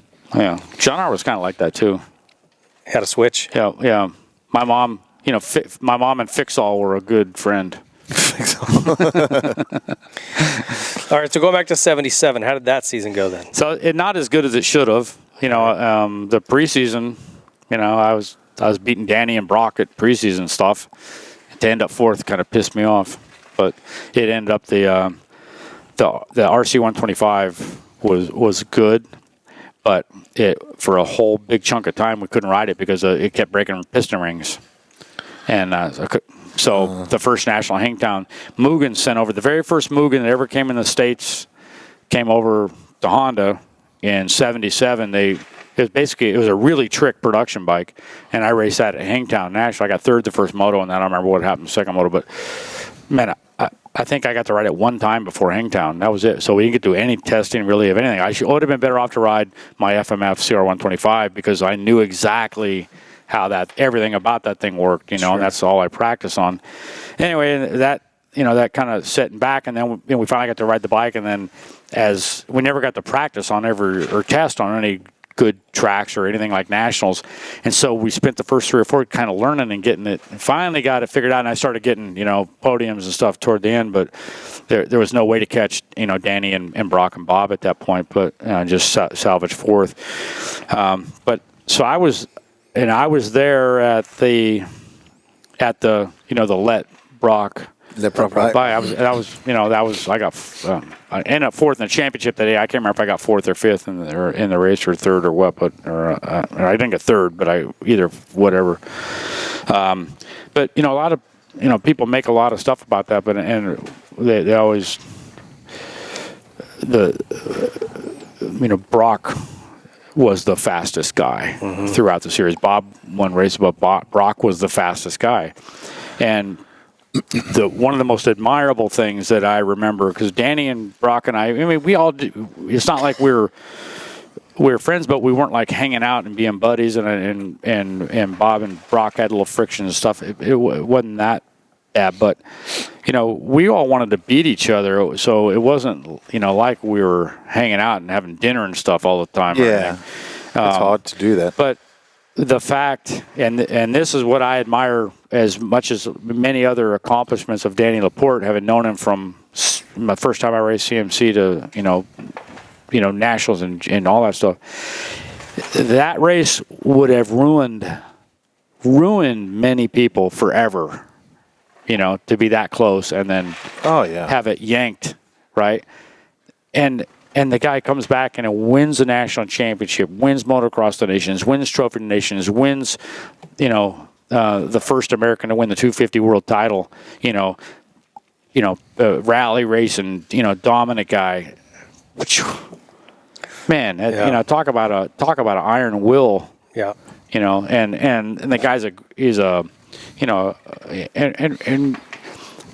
Brock's the same way. They're class acts. They handle, one of the most controversial things of all time fantastically, and showed later on that wasn't what they were all about. Well, to me, the whole Let Brock By, I think that was the first time that it was, I want to say maybe for just the average fan, that it was sort of blatantly put up there like, oh, there is team tactics and written racing. in stone. Yeah, exactly. It was written in stone because, we could call it the early days of when these things started happening. It happened over here. It didn't happen on a signboard. Exactly. So usually it was behind the scenes or there was a code or something, but this was sort of the first time that it was blatant. And I think it was because we've even talked about in racing, to this day, there's people that get bent out of shape about team tactics. And I've always said, don't hate the player, hate the game. There's been team tactics in motor racing forever. There's been team tactics in other sports. Look, Tour de France. Everything. And it doesn't always have to be the same team for the same factory. So this in 77, one success that I had that wasn't what it should have been got screwed by team tactics in a way. And by a guy that later became a great friend of mine, even though we were separate, it was Gaston Rayet. So the week after the USGP in 77, we go to Canada, to Mossport, and race the 125 Grand Prix. And, that track was like a trail, That's what we practiced on out here in Corona and Elsinore, and when we go practice, it's a trail.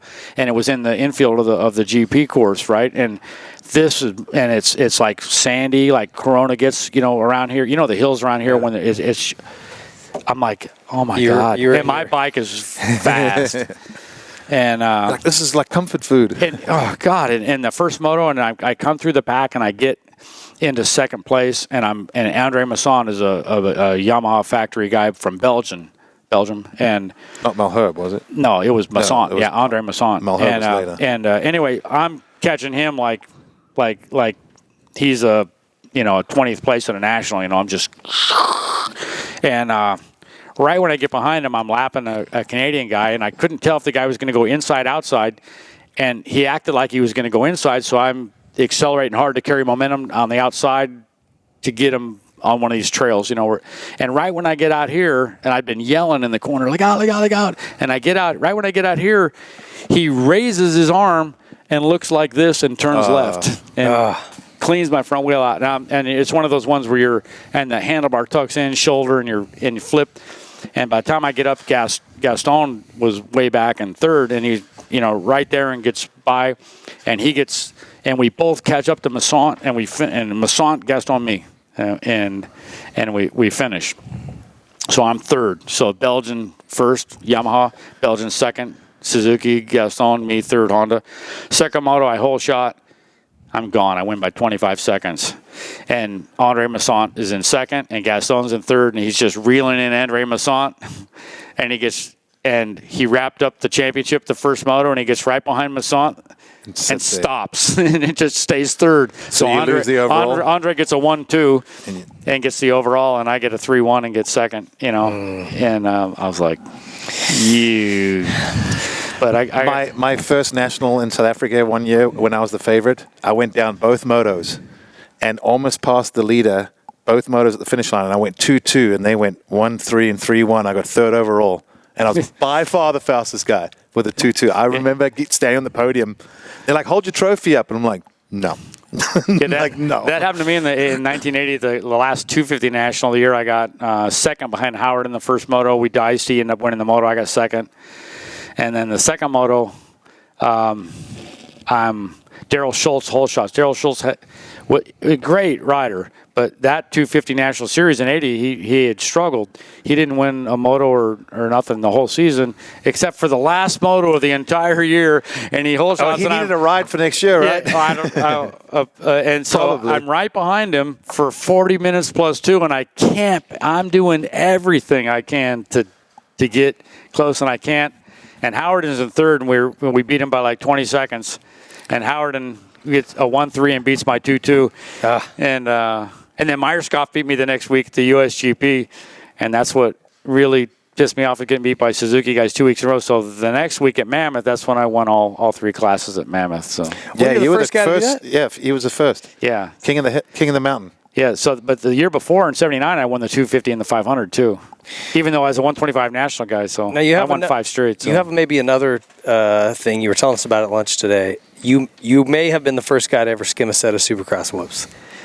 Yes, as far as you know. 83 Pittsburgh Supercross, and David Bailey acknowledged it to me. He wrote it in one of his Racer X columns back in the 90s, I think. Okay. Or maybe in the 2000s, but I know he said something to me about it. And in the column, he said something about me and Keith Bowen. Well, Keith Bowen hadn't even raced this Pittsburgh Supercross. You know, he wasn't even racing at that time. So, but they had a short set, maybe, 30, 40 feet long, but they were, and a lot of guys were going, kind of those things. And I'd done some of that stuff before, and so I was pretty sure I could. And I had just started. That's when I was riding Ricky Johnson's. He had dislocated his hip, and so I had his OW 250.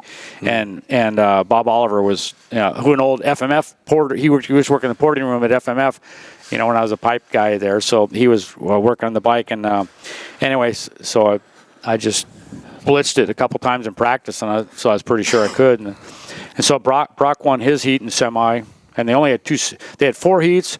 The 4 heats narrowed down to 2 semis. 2 semis narrowed down to the main event, and then last chance qualifier took 2, and so you end up with 10 and 10 from the heats went to the semis, 9 and 9 from the semis went to the main, so that's 18, and they have a last chance, so 2 get 20-man main. And so you end up racing, the top guys ended up racing 3 times, which I think was a lot better than now. But anyway, that's you get a chance to see the fast guys more. Sure. Yeah. But I blitzed through the tops of them, and I could, I gapped David every time at that. That was the year he won the Supercross title and the Grand National title. I gapped him every time in that section. He gained a little bit to me in other places, but not that much. But the most depressing part of that whole night, that was at Pittsburgh, was there a set of doubles. I was the only one doing them. Was out of a corner and no run, and I figured I had a way to get a run and get a hop, and I could clear it. And Did you do that thing they called down the road a seat bounce, by chance? I must have invented that too. I don't know, but I got that bike. It was real torquey, real broad, and I had the bike set up real stiff. In fact, I did lots of jumps. I'd hit them, and I just go bam, and just let it float through the air like this. I wouldn't try to do the arc, because if you do the arc, it's you're going too high. You're too high. You're spending too much time up here. And you just slap land. Yeah, and so I just go like this, and drop it. Well, that was also an era where everyone was front wheel high because you kind of had to land on the flat. Yeah. So seeing guys with the front wheel down usually was a sign that they were crashing. Yeah, and that I remember Bob Oliver told me after the race, he goes, that was scaring the shit out of me when you were going, because you just like go bam. Speed jumping, bam, basically. And my feet were always like this far off the peg, so I'd hit so hard. If you let all your energy absorb into the face, you're carrying all this speed, and let the energy going into the face take your speed off. Yeah. Don't go and do that stuff. That's slow. So what's funny is Bob Oliver built my Yamaha engines when I won the championship in 07. Yeah, he's been around a long time. He knows how to. So remember the Honda engine builder, Dave Chase. Yes. Okay, so Dave Chase when I raced the Baja 1000 on a BMW with my good friend Tom Kelly, Dave Chase was our number 3 rider. So keep the connections just keep going, man. So Well, that's what's funny is when you go and look, when I first moved here, I guess I was probably a little naive to some of the history because unless they were champions, I didn't really know their names. And it seemed like no matter which company you dealt with, someone who either owned or ran that company was a former big deal. Yeah. Maybe was a champion, so you didn't know their name, but they'd won a race here, they were champ there, they'd done this. yeah, like Don Emler and Dave Miller and There's a lot of them. And Bob Oliver, Eddie Cole. Bob Oliver worked in Puerto Rico and he worked with the Hag brothers, Robert and Steve Hag, and their dad was a dentist, so they were great porters, right? Okay. And Bob Hag got 3rd at a 125 national in '74 on a Husky, but never pursued the circuit. The guy, he was an amazing rider, but a lot of guys you never heard of were really fast. But Well, I think too, when you at that point in time when racing was so strong, even if you were a good rider, a lot of those guys just figured there's so many other guys that are as good, if not better. It's like, let's find something I can do that I can then ride and enjoy the industry a little bit. And I think it was progressing so fast. And if you got hurt, you missed 6 months. 6 months, it already stepped up a notch. Yeah. Well, that was also when bikes were just every year someone was coming out with something really trick and new. One thing that I was very fortunate in my entire career was 9 straight seasons. I missed 1 race from an injury in 9 seasons, and I probably could have rode that race, and I didn't. And but I had like the Cal Ripken thing going, for a long, until I think Brock or Wardy probably passed me up at some point. That's impressive. But I broke I broke bones here and there and everywhere, and then years later, I remember I hurt my wrist, and I went to this long after I was done racing. I hurt my wrist, I heard it snap, and I go to the I called the orthopedic. I got a broken wrist. They're like, well, you need to go to the emergency and get an X-ray. I go, look, I already know I broke it. I got to come in. You need to go there first. We don't take. I'm like, so I go there. They go, oh, you got a broken wrist.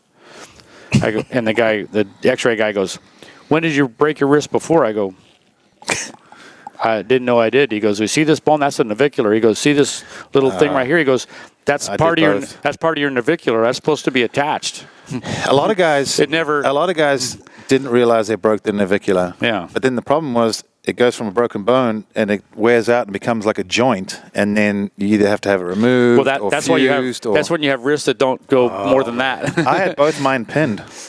Really? Because of hearing the horror stories of RJ and other people. Yeah, I can't do push-ups. So see, I can. So I broke both of mine. If I hold injuries. dumbbells, and I can do it like that, but I can't. To be honest, I'm glad I got mine pinned because after hearing everything, I can. There's times you feel it a little bit, but yeah. When I broke my leg, and I made a post on Facebook one time about when I broke my leg, and it was at the first turn. I think I sent you a picture of that. Of on the start line. Yeah, start, and that. So in the first turn, and I'd never really had a other than little bone here, nothing's right, and going to the first turn and low sided just like bump with somebody and somebody bump, no big deal, and then as soon as a couple guys ran over my head, I think Wardy ran over my head or something. I'm laying there on my side, and that's when the managers first started going to the first turns to pick up the riders, and Roy Turner, who was, he was the old service manager at Pacific Coast Honda, part of our riding group. Well, he's manager at Kawasaki, and he was my mechanic at Kawasaki too. But this was a few years later, and I'm laying there, and he comes up and he goes, "Are you okay?" I said, "I think I broke my leg." He goes, "You want to sit up?" And I go to sit up, and my toes up next to my knee, and I'm just and I'm like, "Oh man," and. Is that when you did the self-diagnosis and went from I think to I know? I'm no doctor, but it's broken, kid. Yeah. I added adjectives in there. Yeah. So, anyway, and then the paramedics come, and then the doctor that they have, it wasn't like the Asterix, deal. And the guy, he sees my leg, goes, "We got to get this boot off now," thinking there might be some, bunch of blood or whatever. So best thing you probably could have done was keep the boot on till the hospital. And Ping, maybe you can verify this, but I've noticed a lot of EMTs are ginormous. and they got one ginormous EMT on this arm and one on this arm and one on my left leg, and the doctor grabbed my boot that I wore a half size small because I didn't like my feet moving around at all. I like to feel everything. And he grabs the heel of my boot and starts, and the bones are going, and I'm screaming Guantanamo, and You gave him a few nicknames. and I always said that waterboarding is not torture. Getting your boot off with a double compound fracture your lower leg is torture. And I would have told them anything they wanted to hear. And that crunchy sound is called crepitus. It's bone rubbing together, and it's a horrible feeling. It hurt. And and then they said we got to set it, and put it. And so in the field, like what? Yeah, right. Yeah. Anyway, and was they before pull it in their hold, and they're like, air gas over. When they were done, and Anaheim's always January, right? And so it's like 45, 55 degrees or something. I'm drenched, completely drenched, and I knew, and all my family. That's my home race. My mom lived 2 miles from the racetrack, from the stadium, due north up Sunkist. And I know they're all watching. They have no idea what's going on. So I put my hand up to tell my grandmother I wasn't dead. I'm okay, I think. They're hauling me away, and then they take me to the hospital. And anyway, that was Anaheim Stadium? That was Anaheim, Supercross, 84. Yeah, that's when they only had one Anaheim, and it was the opening round of 84. And I had, anyway, a cool story. The week before that, I hadn't raced. I went to the Japan Supercross, and when I got there, I called home, and before cell phone, nobody answered the phone. Nobody answered. I'm like, what the hell's going on? I called my mom's house, and what happened? My oldest son, Jared, who's almost 40 now, but he was 2.5 years old. My mom said he's in a coma, and I'm like, I'm in Tokyo. And my wife gave birth to our second son like 2 weeks before that, and I'm like, I was a mess. Yeah. I was completely a mess. And From what? Was he in an accident? What happened? yeah, he had a epileptic seizure as a little kid. Didn't know it. He had a very, very, very traumatic birth, and since grew out of it when he got older. But really, nobody all of a sudden just. Like it's called petit mal. It's like a minor. They just kind of go blank, and then that's crazy. I actually saw a friend have an epileptic fit. On the cricket field when we were kids, and I didn't know those about are the grand mal ones. Yeah, and I'd never seen anything. And I remember it scared the shit out of me. I just was freaked out. My wife, and anyway, she called the paramedics. And I find out all this later, and they hauled him to the local hospital. Where they didn't take him to the children's hospital. They took him to the quack hospital, and they kept giving him all these drugs to to make the seizure go away. And they put him into a coma and stopped breathing, all kinds of crap. And I'm in Japan. The worst. And so Jim Hawley was my roommate. Jim Hawley and Japan are like synonymous, right? So, and we were, Jim Hawley is pretty famous outside of the U.S. for a variety of reasons. But he's my roommate, but he was connected with the promoters, and I could barely get the words out of what happened. And anyway, so he goes and gets a hold of the promoter, and they go, okay, get down right now, we'll get you to the airport. And the promoters got a hold of Japan Airline. And Japan Airline held a full 747 at the gate. And I got there with a riding gear bag and a suitcase for a week and carried them through security, no customs, onto the plane. They giant gear bags in the cabin, closed the door, backed out, and flew. They held that thing for 45 minutes. Wow. Can you imagine American Airlines or United Airlines? An American Airlines? And American Airlines. No. And anyway, I got home, and my father-in-law picked me up at the airport. He was out of the coma, and it took a while to get it all figured out, and he was okay. It took like I say, finally grew out of it, but it's traumatic. Glad to hear he grew out of it, because that doesn't always happen. Some people it doesn't, and and like I said, he went on to be a stuntman, and pretty acrobatic kind of a guy, and and that was scary as you know. But Yeah, how I segued out of that was when that happened in like November, December of '83, and I wasn't doing nothing. You know, I was trying to train. And a week before Anaheim, I went out to Saddleback on a Saturday race, and Hannah was out there on his works bike, and his mechanic then was Brian Lunas, who was my mechanic when I rode for Honda in '79. Brian was my mechanic. Oh, okay. And so Brian was a cool interview as well, because I got to learn a lot that I didn't know. So I don't know if he was my mechanic in the U.S. and then I went to Coway in 1980, and he became Donnie Hansen's mechanic. You know, and they obviously did well, and then when Donnie got hurt, then he went with Bob, and. Anyway, so Brian was out there with Bob, and Keith Bone was out there with Ron Heben. Anyway, I'm out there by myself and I passed Bob both motos and won both motos. And I guess apparently Bob had a tradition that whenever he went out to Saturday local race, if he won, he would just let whoever got second get the money. You know, I'm like no money for this. You know, I have a time with no money there. I didn't have a contract or nothing for '84. I had no money. And Bob got second. I went to get my first place money, so I got my first place money and my second, and Bob's second place money. Wow. So he left. Anyway, and then the next Bob did that intentionally? Yeah. And then the next week, I'm feeling pretty good going to Anaheim, and Bummer. broke my leg. Was that the end of it after that? Yes and no. Well, I mean, before The beginning of the end, kind of. Before we get there, we need to jump back. Okay. 78. So you win that Trans AMA Sport Class. Yeah. You also, wasn't that the year you won the national, the Pine Top Motorcycle Park? Where the hell is the Pine Top Motorcycle Park? In Escoheag, Rhode Island. It's at a Escoheag? ESCOHEG or H or something like that. Well, Rhode Island's about as big as It's your like showroom here. Worcester.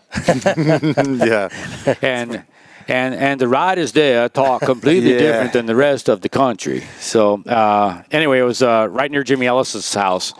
So we stayed in Connecticut and tested at Central Village, which is still running races all these years later. Really? Yeah. Huh. And Well, that's a nice thing. and so anyway, we went there, and that was with the 23-inch front wheel, and I won the first motor and got fourth. The second motor and won the overall. We had a lot of that year. We broke a lot of counter shafts on the RC 125. Steve Wise and I, which cost us, tons of points, tons. I mean, that's whole motos.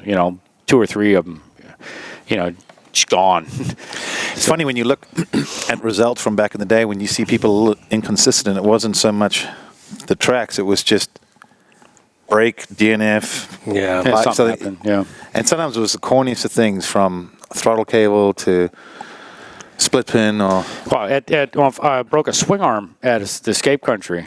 The swing arm broke in half. Yeah, that's just stuff you don't really see anymore. Yeah, you don't see that stuff. And if you do, it's all over the internet. So how was that winning that national? That was fun. Yeah, I mean, I should have won a lot more of them. The one thing that I didn't win that many nationals, never won a Supercross, came real close. Anaheim, almost won it on my practice bike in '79. When I left Honda to go to Kawasaki, they were kind of pissed and said, we're not going to give you a works bike, because Anaheim was in November. It was the last race of the year. Oh, really? Yeah. And so we got done with the Trans Am, and I'd signed with Kawasaki, and so they were pissed. I understand. They thought I was going to stick around, but anyway. So you went there on your practice bike? I went there. And they gave me the pre-production 1980 pre-production CR250. So I had raced that during the Supercross earlier, but by the end of the year, it was clapped out and worn out. But by contract, they had to give me something. So Cliff Lett, do you guys know who Cliff Lett is? But Cliff Lett was another FMF porter. Okay. And then he came to Yamaha. Well, I knew him because we were CMC local, like buddies. And then Greg Toyama from Australia was a common friend and everything. And anyway, the Cliff Lett, I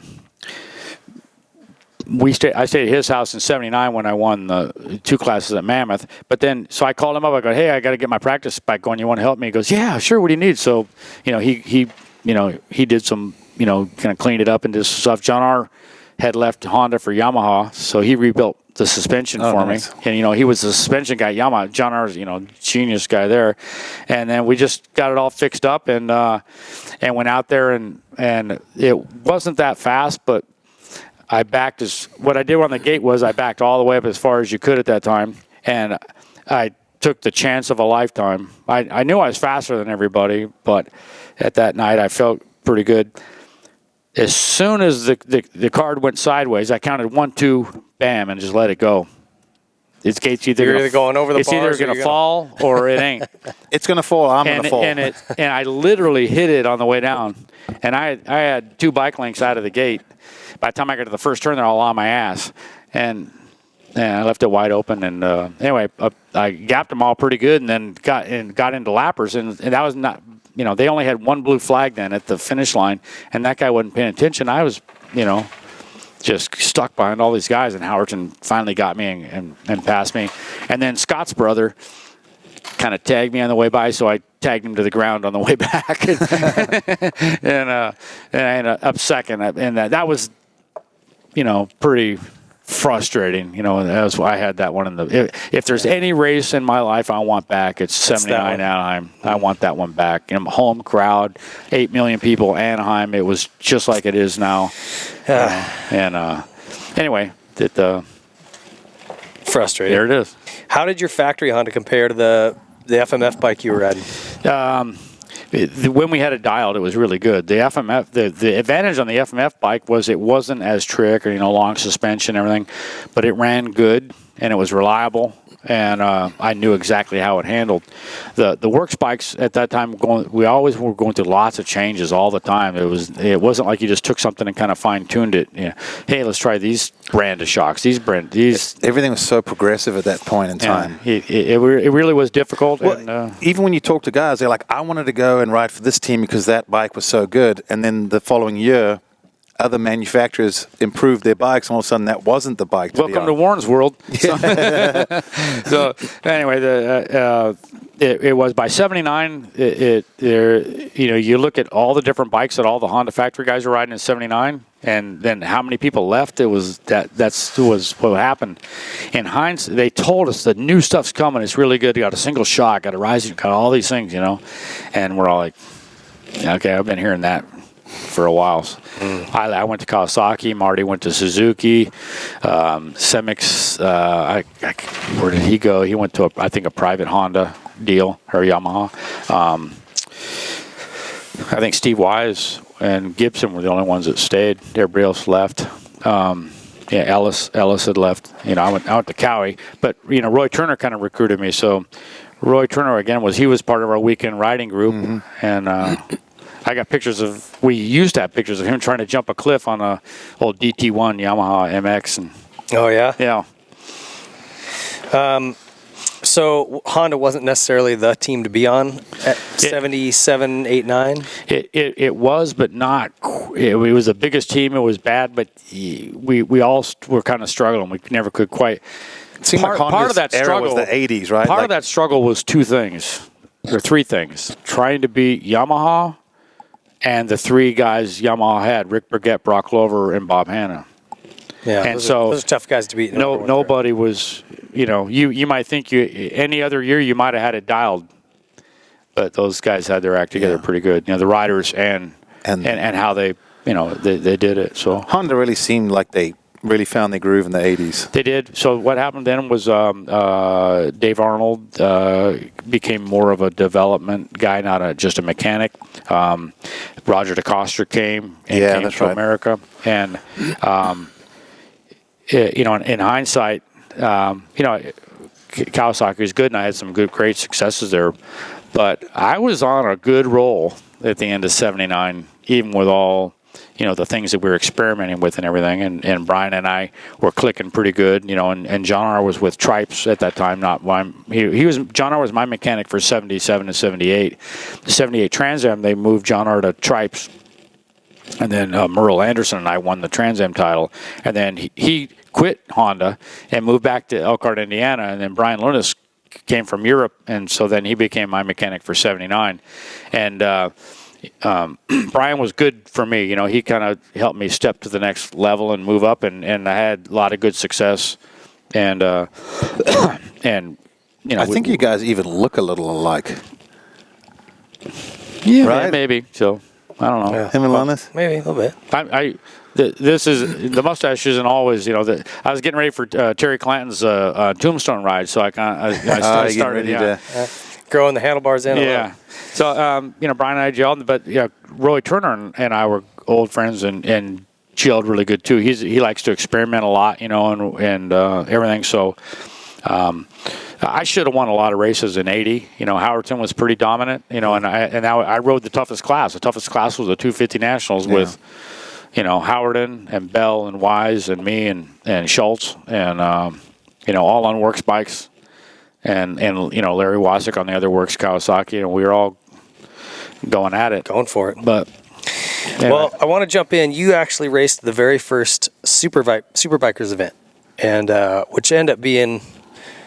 Sort of, epic. I mean, Yes. they didn't stick around long, but I want to hear about that. We're going to take a quick timeout. This is your TLD timeout. Stand by. We're going to be right back with more. Stay tuned.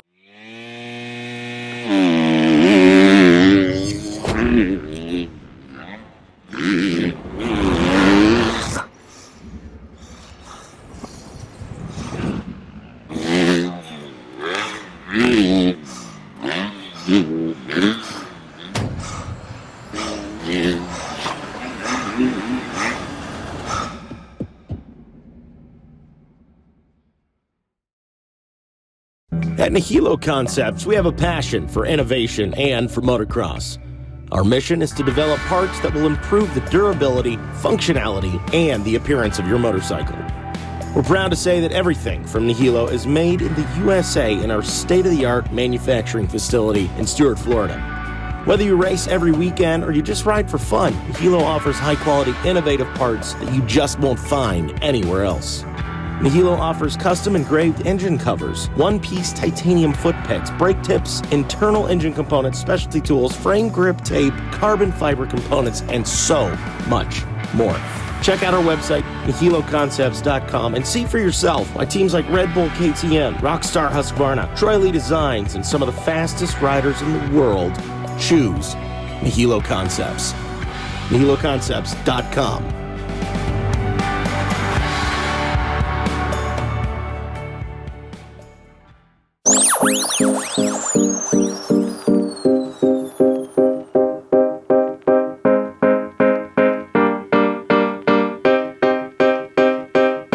I see the sunrise. I wake up in the morning feeling so nice. I burn a couple bowls of the alright. I look out to the world and it's all mine. Yeah, it's all mine. I see palm trees and joints, kids smoke palm trees like ointment. My weed breath is fresh cause I keep my appointments. Now I can finally see like I smoke some DMT. What you think we should sound like? What you think we do at night? Cause we the best of this shit. We made a mess of this shit. We wrecked the rest of all the Wester with the recklessness. If you's a bitch, you might get snatched up like some necklaces. This where the rest of us live. You say we feel like a West Coast.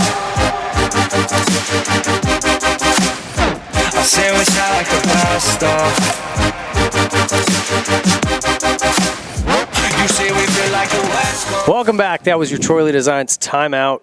If you are not familiar with the 2021 TLD line, go look at it. Going to be pretty badass. You're going to obviously have some really new cool TLD gas gear coming out. But for now, there's Yamaha. There's actually some Honda branded gear, a lot of KTM branded gear, and a lot of really cool stuff in their 2021 lineup. So check it out. Okay, so Warren, I've always been a fan of this Superbikers event. Just to me, it was one of those things where it did bring like all these different disciplines of racers to something that got major TV coverage. I think it was on NBC Wide World of Sports. ABC. Yeah. And it was, I don't know if it was a couple years and then it was done? Nah, maybe 5 or 6. 79 was the first year they had it, and it would always be at the very end of the season.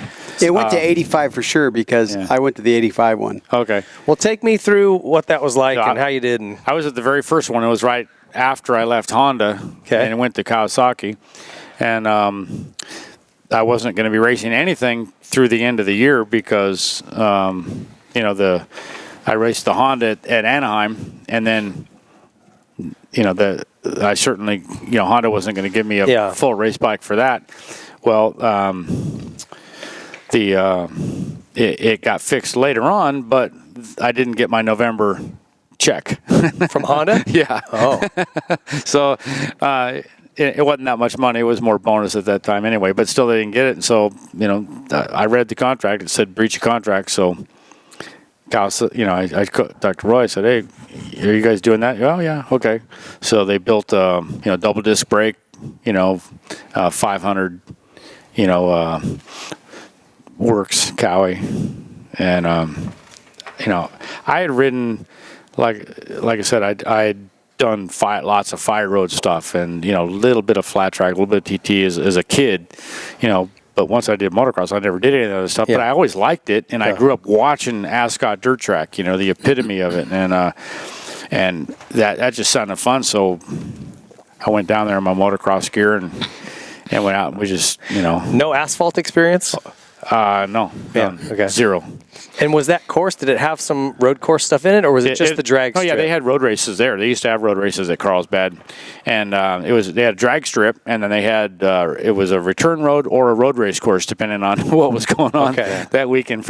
And so they incorporated that, and then they went off. They made some kind of like TT scrambles, more like a Peoria type section, and it was wide and flat. And so, Jeff Ward and Jim Weinert and I did the Kawasaki's, and that thing was really fast. Yeah. Roy knew how to build fast motors, and then Steve Johnson, had experience with road race stuff. He was at Kawasaki at that time, and anyway, we were going at it. The three Cowie guys were doing pretty good, and Howerton was the next guy. Anyway, Howerton, I hole shot the main against who else was there? Was Magoo there? Yeah, Magoo was there in Mako, but he. It wasn't like he was an 82 on the factory Honda. Yeah, that's what I'm seeing pictures of him on a Honda. So it wasn't. Kenny Roberts was there, but he crashed in practice, and so he would have cool been, though. He would have been formidable, no doubt, and obviously, but the motocrossers were Steve Eklund was pretty fast, Springsteen was pretty fast, Aldana was pretty fast, the desert guys and and the speedway guys were all good riders, but they're just not used to that kind of front brake, right? And it's lots and lots and lots of front brake. Yeah. And in fact, the first time I've ever seen guys racing going into corners and front wheeling was us motocross guys at that race. I'd never seen road racers do it before. Maybe they did, but we were doing it every corner that didn't have a curve in it, where it was straight and it was straight braking. We'd just be and then immediately get to the front of the seat and then get the back wheel and get the weight transfer to the back wheel and start lining the wheels up and driving hard. And those Kawasaki's were fast. And one of my personal favorite pictures, and one thing I've been blessed with over the years, I got a lot of pictures of doing some gnarly crap unintentionally, but it just kind of came out, like the Superman the sky shot thing at Saddleback. But I hole shot, and when you say you hole shot the world at the Superbikers, I hole shot the world on that Works Cowie, and it's a third gear sweeper, kind of uphill and 180, but real big. It's a real big arc. And it's hoops. I'm standing up, full lock, wheelie through the hoops, right wrist as far as it'll go, in front of the world. You have this picture? Yeah, it was in Cycle News. It was a centerfold in Cycle News. Huh. Yeah, that was a bitchin'. So you have to send that to me. I had a monkey with taking it. I don't have the original, so nobody has the original photograph. So it was like two different ones. So stuff kind of gets lost in the cut. But you can get the idea. Yeah, you get you can you front wheel up, full lock, a right hander, not even a left hand full locker, but a right side. That was that was pretty fun to do that. And then Howard and I went back and forth in the main, and maybe 2 laps from the end, you come on the return road, you climb up out, and then drop down at a dip, and you're doing 120, and you almost kind of G out, and then a big sweeper, and then drop down again. all asphalt? Yeah, on the asphalt, and you're coming in hot, and you're not coming in straight, so you can get on the front brake, and brake and then turn, and so you. As it kind of G'd out and came up out, I left it on just a hair longer, and it starts floating over the rise. And I'm leaned over, and Howerton had a new kind of Goodyear dirt track tire that went around like this and then in. And so the tread went farther over. I'm on the old style where the carcass just goes around like this, and I'm like front wheels drifting, everything's drifting, and it's not like slowing down, and I'm out, and I'm gonna ride the hay bales on the outside as it starts to, decreasing radius and downhill. I mean, all of the gnarliest things you could ever do in road race to decrease radius downhill, and I'm against the bales, and somebody had kicked one of the hay bales out, and boom, and I exploded it and went sailing, and Howard won, and I still got up and got fifth. Motocrossers got 1, 2, 3, and then Steve Eklund got fourth, and I still got fifth. That was fun. I came in after the race, and the sidewall of the tire, the tread ended. The sidewall, 3/4 of an inch of sidewall, was scuffed off. From that full, not just that one corner, but I've been on the sidewall for the whole time. And anyway, but Howerton did real good. Then Steve Wise, my good friend, dominated the next 2 years on the Honda, and then Eddie Lawson came in and did dominated on the Yamaha, and we had been Kawasaki teammates, so small world connection. So. My wife, her best friend in high school, she married a guy that raced dirt track. So she's one of the bridesmaids. One of the groomsmen was Wayne Rainey. Oh, is that right? Yeah. Sheer complete coincidence, right? That's what made Supermoto cool when it came back was some of those events. There was the Haydens and the road race crowd and maybe enduro, off road, or it kind of was that one chance that sort of brought anyone that rode a motorcycle sort of in one spot. It's a shame we couldn't have a couple of events a year like Superbikers, and even if it's not a whole series, just a couple of key events that guys would buy some road racing wheels and keep them around. Invitational. And go somewhere besides Carlsbad without guardrails, because those guardrails were scary. I mean, the next year I went, I'm like, especially when you're doing that speed. Well, you're not comfortable or used to going that speed. Some of the coolest tracks I've ever done were just in a parking lot at a cool venue, like the Queen Mary that Troy did, or Morongo, actually. That casino one was fun. The Reno ones. We used to have a practice track right across the water from Queen Mary. Really? Back, yeah. You used to be able to ride at a lot of places you can't ride. I can't even imagine open dirt down in that area. All right, so when you went to Factory Cowie, tell me about that transition. Yeah, it was good. We had, like I said, my feeling was should have had a lot more success. It wasn't their fault any more than mine. Let's see, I'll have my wife come in just a second. Yeah, no problem. Come on in. There we go. Anyway, Mammoth was the big one, going up there, and that was a good weekend. I'd won the 250 and 500 at Mammoth the year before in '79 with Brian on the Honda, and then in '80 went back up. He was with Donnie Hansen that year, and I'm with Roy on the Cowie, and again we stayed with Cliff Lett, and who had helped me with my bike at the Anaheim Supercross. Yep. Months before that, stayed at his place. By that time, he was working at Yamaha. They hired him as YZ development and stuff like that. Okay. Anyway, I still was pissed from getting beat by Howerton and Myerscough the last few weeks, and I kind of went up there with a vengeance. And the 125 class, which I hadn't even put my leg over a 125 in a year, and Ricky Johnson was the 15-year-old child prodigy at that point, and Cliff Lett was building his Yamaha, and Cliff obviously knows how to build motors, and so he shows up with the hottest 15-year-old, maybe other than Ricky Carmichael, probably on the planet that ever came along, and so that's the only class that's the one I was really worried about, and because we got an old Works Cowie that was seized, so Roy in the parking lot at the condo the day before. He takes the cylinder off and it's all seized, and he gets his sandpaper out and he takes the rings out and he starts sanding out the ring grooves and sanding the cylinder and the piston and everything, and puts it all back together. Not new piston, not new rings. I like that sanding. Sanding with wet or dry sandpaper. Hopefully very fine sandpaper. Wet or dry, like 600 wet or dry, and WD-40. And puts it all back together and things. It's like like a tambourine 125. It's just like Everything's vibrating. When I went out for practice, I went like a quarter lap. I come and go, this thing's lean. Okay, we went to 8,000 feet, and I come in after quarter lap. I go, it's lean. He goes, what? I go, it's lean.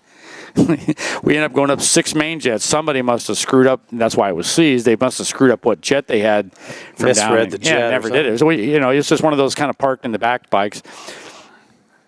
Rejetted it, went out, and I won my heat race pretty easy. I was still clanging a lot, and Ricky won his. And then the main event is one of those where you got to get the start, or you don't. I'll never beat Ricky because I'll lose too much on the climb to ever.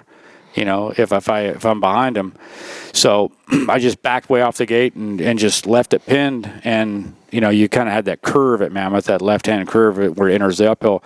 And I just left it pinned on the outside. And then at the very top, I went around like 2 or 3 guys. And the guy in the hole shot, Dean Cates, right before the downhill. And I passed him at the bottom of the downhill and then just started clicking gears until I had like a 30-second lead or something. Jeez. And then, so I beat Ricky, ended up getting second. And then the 500 class, Mike, Scott's brother, and I went. He was almost won the 500 title the year before, and he was Supercross champion that year. And he and I went at it for, that was 45 plus 2-minute motos too. They weren't 40 plus 2s. They were, 45 plus 1s. So the 48-minute moto. And we went at it on 500s in the 20-minute plus 1 heat race and the 45 plus 1 main, and we lapped third. Is that right? We lapped third. And then a long motor like that, if you guys are on rails, I could see that happening. Yeah. And one of the things that came out of that's one of my beefs with the current transponder system of scoring is that one kid, Hunter Lawrence. Lawrence, yeah. He was leading up until the last lap and he crashed, right? That's Jet. Yeah. Jet, okay. And broke his collarbone. So he didn't get the checkered flag. And they credit him with 8th or 9th. And they go, well, but when he crossed the line the lap before, that's the place he was in. And since that's the last lap we scored him, that's what place he got. And my contention is he didn't get the checkered. That means all the finishers finish ahead of him regardless. And they said, well, yeah, but the transponder, that's not fair. And I used the example of Mammoth when Mike and I lapped 3rd place. I said, by using your argument, if Mike and I if we had transponders and we crossed our 14th lap and then we ran out of gas and both DNF, the other guy won't have finished his 14th lap until he goes back all the way around. Well, we've already done our 14th lap. Who wins? Us? That's a good point. Us or him? In my contention, first and second on the ground. Him. Yeah. So someone else gets the checkered. The rule is you got to take finish half the lap. In my opinion, half the lap of the leaders and the checkered before you're scored with anything other than a DNF. And if that's an interesting take. So that way, a finish always beats a lap. Right. I like that. Actually, I can't really argue with that. So you first guy to ever win all three. I won the 250. I beat Donnie Henson in the 250. So I had a pretty good weekend of beating. beat RJ in the 125 and Mike Bell in the 500 and Donnie in the 250. That's impressive. It was and every night I got a free dinner at the Mogul restaurant. So I would hope so. After that's good food too. The Mogul is great. Yeah, good. What was your highlights out of those couple of years aside from Mammoth? Well, those years, the Trans Am Championship definitely, and then taking it to the elite level of the fast guys. Even though I didn't win that many races, that every guy that won a championship, would have to say they had to contend with me. They didn't have to pass me or and when I look back over my whole career, if anybody that beat me in the nationals, I think there's, except for my rookie season, there's only 3 or 4 guys that didn't win a national championship or aren't in the Hall of Fame. Right. Everybody else is like the highest thing. And I was the first guy to race all 4 Japanese factory works bikes. So, Honda, then Kawasaki, and then Suzuki, and Yamaha. And then as much pride as all that I felt was my versatility. I was competitive on 125s, 250s, 500s, Superbikers. I raced Speedway after I was done with motocross. I raced the Baja 1000. I got I got 4th on a BMW in the Baja 1000 on a street bike, and Al Baker told me after the race he clocked me in 125 miles an hour on a dirt road. Jeez. That's sketchy. Yeah, my wife was pregnant with our 3rd kid at the time, and I got 2nd in the 2nd division Speedway championship that same year. So 85, I did in 85 I did the Ascot TT Camel Pro Dirt Track, and that's when Jay Springsteen, Bubba Schober, Randy Goss, Scott Parker, Ronnie Jones, Ted Booty, Ricky Graham, Hank Scott. I mean, the dirt trackers are the best guys. And I raced all those guys. I didn't make the main, but I made it all the way, to the last. What were you riding? A Yamaha, White Brothers, Yamaha TT 6 something. And that racing seems so nuts to me. That night, that was in April of '85. That night, me and my brother drove all night to Hangtown. I rode 500 National the next day on a ATK at Hangtown. Sounds just as scary. My brother had to be at work Monday morning, and so we drove all night back from Hangtown.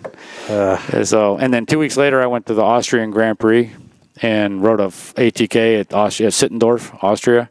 Okay, I never raced. Oh, that's gnarly. And apparently there's a RIED in Germany, and they all saw REID and they thought I was a German, expatriate, American, and I'm riding this big 4-stroke. Everybody else on 2-strokes, and all the drunk Germans in Austria's like ride, racing around, and that was as funny as Horst Leitner took me there and because he built the ATKs here, but he was from Austria, and some of his suppliers and stuff were there. And he had to do some business one day when we were at the hotel at the Austrian Grand Prix, and I had a thumb infection. That's when I had my cabinet shop. I was working full time at my cabinet shop, and I had a thumb, and it's all swollen. And I'm like, shit, I got to see a doctor. I got the GP coming up in a few days. So I go to the front desk, and I figured if I talk in a German accent, then they'd understand me, right? So I tell the guy, and this guy goes, infection, doctor, and that guy. He just goes, oh, doctor, and he points across the street, and the sign, just like an American, it said, doctor or something, and, like a German name or whatever. So I go over there and I walk into the lobby, just like America, they got the little seating area, and they got the fogged window, and so I, on the window, and the lady, Fraulein answers and talks in German and something, and I said, infection, I need a doctor. And she looks at me, and she goes, one moment, please. And she goes in the back, and then the doctor, is a lady doctor, she comes up in a white coat and everything, and she goes, can I help you? And I said, I have an infection, and I need a doctor. And she looks at me, and she looks at all the old ladies sitting around the waiting room behind me. She goes, this is gynecology office. And I turn around, I'm like, oh I'm sorry. You're like, now you know where I got my infection. And, anyway, I called home to my wife that night, I remember, and I was talking to her, and she said, guess what, I'm pregnant again, And so that was kid number 3, and I'm over in Austria, so you don't have good luck with her being pregnant. Yeah, you should maybe just stay home. So this was actually before the Baja 1000. So anyways, so it was the same kid, though. But she told me, and so real funny is I went to a little like a dress shop and I bought a little Fraulein, a lederhosen type dress for a little girl, and I brought it home hoping maybe this will make a girl because we got 2 boys, and. Anyway, about 6 years later, we find it buried in the hope chest. We forgot about it. She's already too big to wear it by that point. But so anyway, that was, and then in that June, I rode the U.S. Grand Prix at Carlsbad on ATK again, and I think I got 11th or 12th or something, and did okay. And I remember I'm working full time. I just wanted to race all these different kinds of racing. I'm riding Speedway just for fun and my cabinet shop. And then that fall, I rode the Baja 1000 on the BMW, and I got what I wanted to do. I'm very proud of having 2 AMA pit passes for 2 days in a row with an AMA dirt track and a motocross national, side by side. And then the Baja 1000, I rode the Whiskey Pete Hare and Hound World Championship a few months, and then after that, by '86, I was kind of a lot more cabinet stuff, and not much more racing. Although I did in '86 ride the Ascot TT again, and this time I made the main event and earned a national number in dirt track. But I'd ridden so many laps motocross that even though I wasn't used to doing 90-mile-an-hour power slides, with crash walls, the dirt was very familiar to me from growing up on the motocross. And, again, and I didn't know I got a national number. Ronnie Jones, one of the dirt track guys, was kind of a buddy of mine. And he comes up and goes, "Hey, you national number, buddy." I'm like, "What? For what?" He goes, "You earn points. You get national number, 2-digit." No kidding. That's pretty cool. Yeah. Anyway. Of all your factory bikes, what was the best one you rode? What was the best bike, if you could pick one? The BMW. Yeah. Really? That bike was so bitchin'. Really? Yeah. If I ever get enough money to custom build one, I'm at my buddy Don Slawinski that built that Marty Smith replica, build me one of those BMWs. That bike, it was so bitchin'.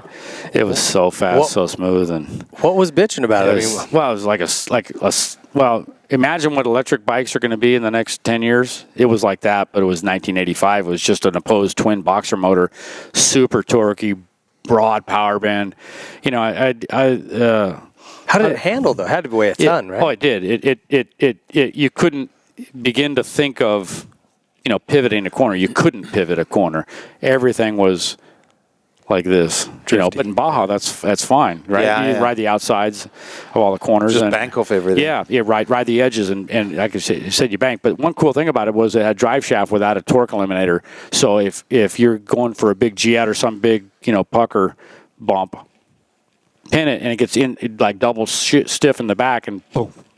Wow. But it's so smooth. I was doing third gear, and I was just playing around with, what it takes to wheelie it, and you just kind of just go brrr, and pick it up. At first, it kind of rises up because of the shaft, and then the front wheel comes up. And third gear, I was going about 15. I went brrr, got the front wheel up, and then I'm brrr, and I keep throttling up, and I was doing 90 by the time I was done.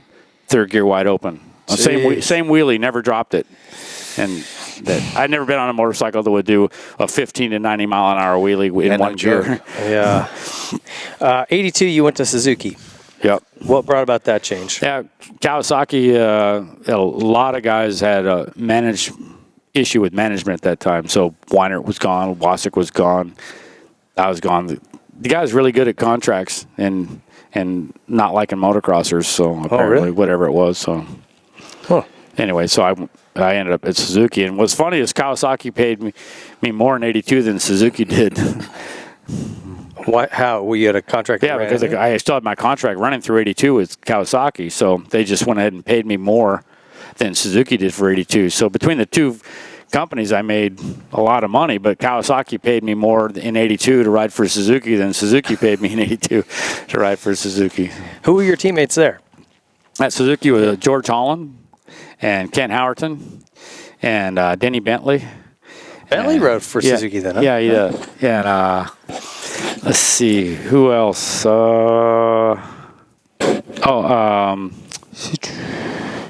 Obviously Mark Burnett. So so he was the defending champion in '82. So, I got along good with everybody, but I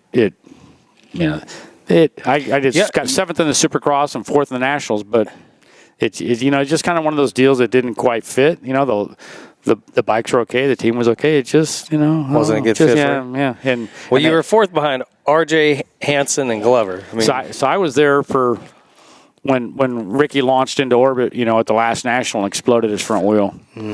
And Donnie Hansen was a good friend of mine. So my two probably best friends in racing, at that time were Donnie and Steve Wise, and then Brock and I were friends and various closenesses during the racing years and much closer afterward, and same with Danny Laporte and stuff. A lot of us guys who were local. All kind of hung out and got along fine. I know Bob had his frictions with a lot of people. I never really had many frictions with him. I raced him hard. I got plenty of, rubber marks on my legs from him, but you were able to separate it. Yeah. It didn't work. As long as somebody didn't, this crossover stuff over jumps, and that's the kind of stuff where it starts getting. Iffy. Last turn for the win or the qualifying position, stuff that's just the way it is. Yeah. So 83, then you started off on a Yamaha. Yeah. So they weren't gonna give me I couldn't even get a contract for 83. So I was like, I didn't feel like I was too slow. I got 7th in Supercross and 4th in the Nationals, but again. Everybody that finished in front of me in both those series are all Hall of Fame guys. They're not like a bunch of slackers, and but they weren't gonna. So John R was just gonna buy a 490 Yamaha, and I was just gonna race, that. And he worked for Yamaha, so he bought it and was pushing it out of the door of Yamaha. And one of the head Japanese guys asked him what he's doing. What are you doing with that? And he goes, "Oh, well, Warren." Going to buy this, and Warren's going to race it at the Golden State. And he's like, buy it. Anyway. Yeah. So the Anglo management changed their mind, and I got free bikes and mechanics and bonuses and stuff like that. And then the option, I did a deal where I had two options that if I got offered a works contract anywhere, that would be the ending of that. The first they got first right of refusal to come up with the same thing or let go without any penalty, and they ended up so I rode the 490 in the 500 Nationals. I joined the YZ250 in the Supercross, and I was top 10 in Supercross on the YZ, and that's when everybody's riding works bikes, and then RJ got hurt, and I was podiuming on the podiuming, whatever the word would be, on the Nationals on the YZ, and then Ricky got hurt in the 250 National at East St. Louis, Illinois, which is a hellhole crap. Yeah, terrible track, dangerous neighborhoods, terrible hospitals. They never race there again. Anyway. RJ. So not much has changed if it's in the Chicago. No. Now, anyway, RJ, East St. Louis, they just say St. Louis area. Yeah, and RJ dislocated his hip, and I knew he got hurt because in the 500 race that day, I wore an open face a lot, even in 500. Maybe a Oakley mask or something.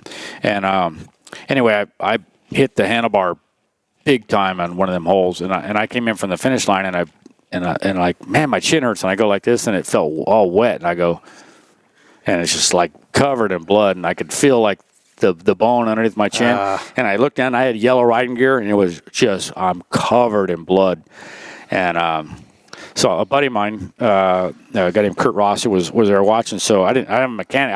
I just like borrowed mechanics at every national, Yeah. And so he took me to the hospital. So I'm at the East St. Louis Hospital on a Sunday morning, which you're kind of second fiddle to all the gunshot victims from the night before. Yours is not a priority, sir. Yeah, just a stitches. So I'm in there. I get all stitched up, and I got spider webs. So this little goatee thing covers up all the spider webs of scars that I got all over. I've had my tongue stick out the bottom of my.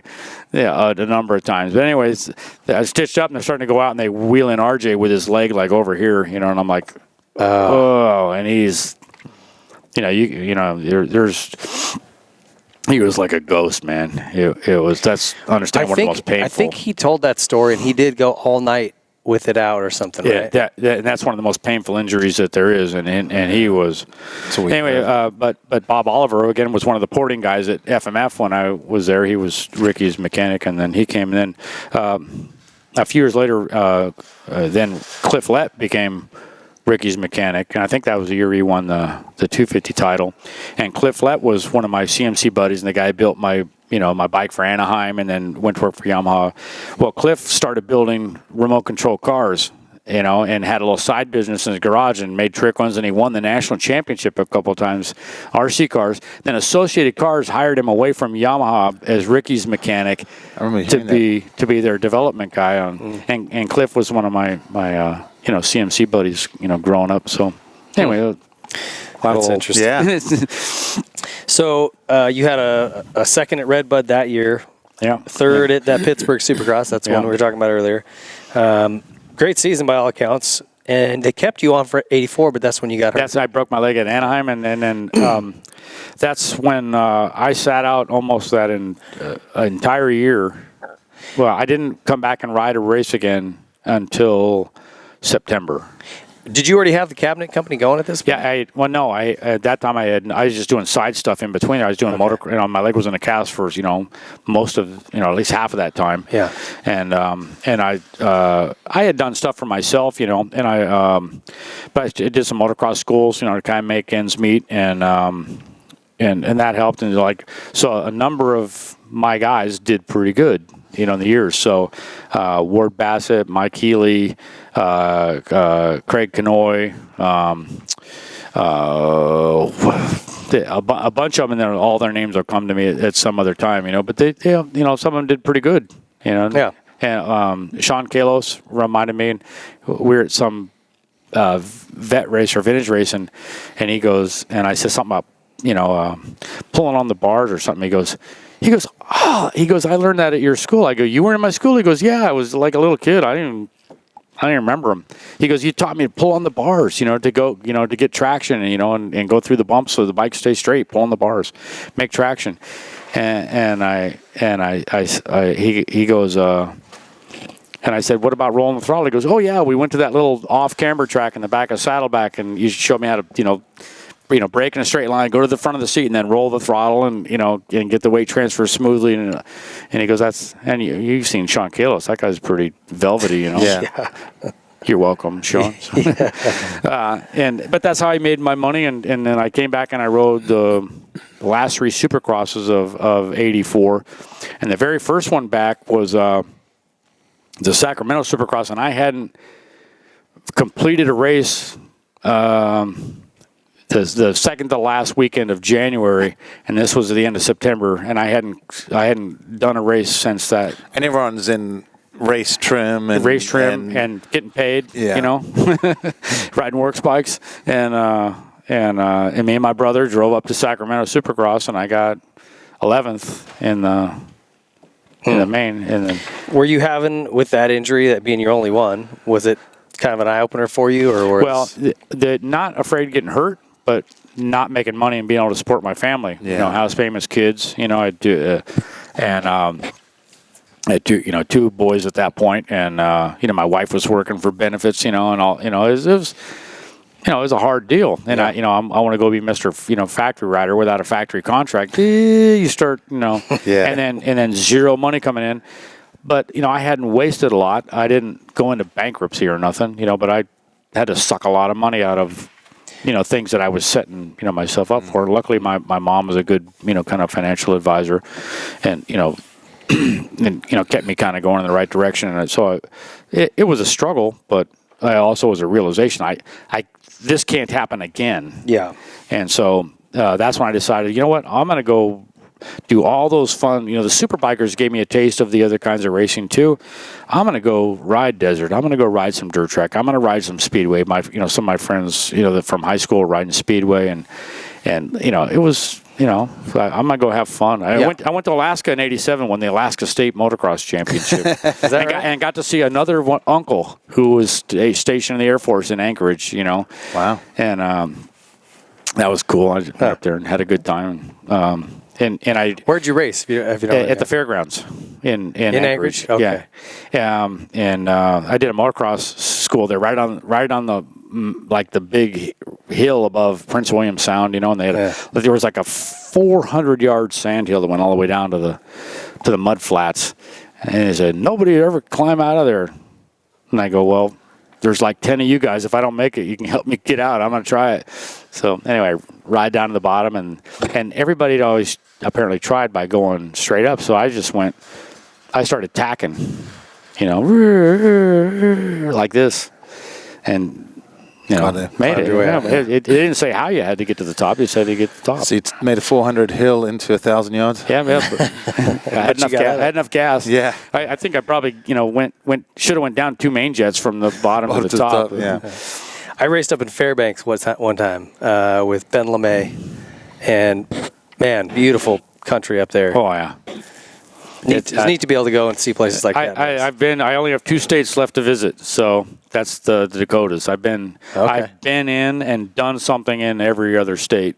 Yeah, either racing or working for Honda, or going to races or visiting relatives or something. So we go see Mount Rushmore. I will. And Sturgis, maybe, yeah. Yeah, I've done South Dakota, but not North Dakota or Wyoming.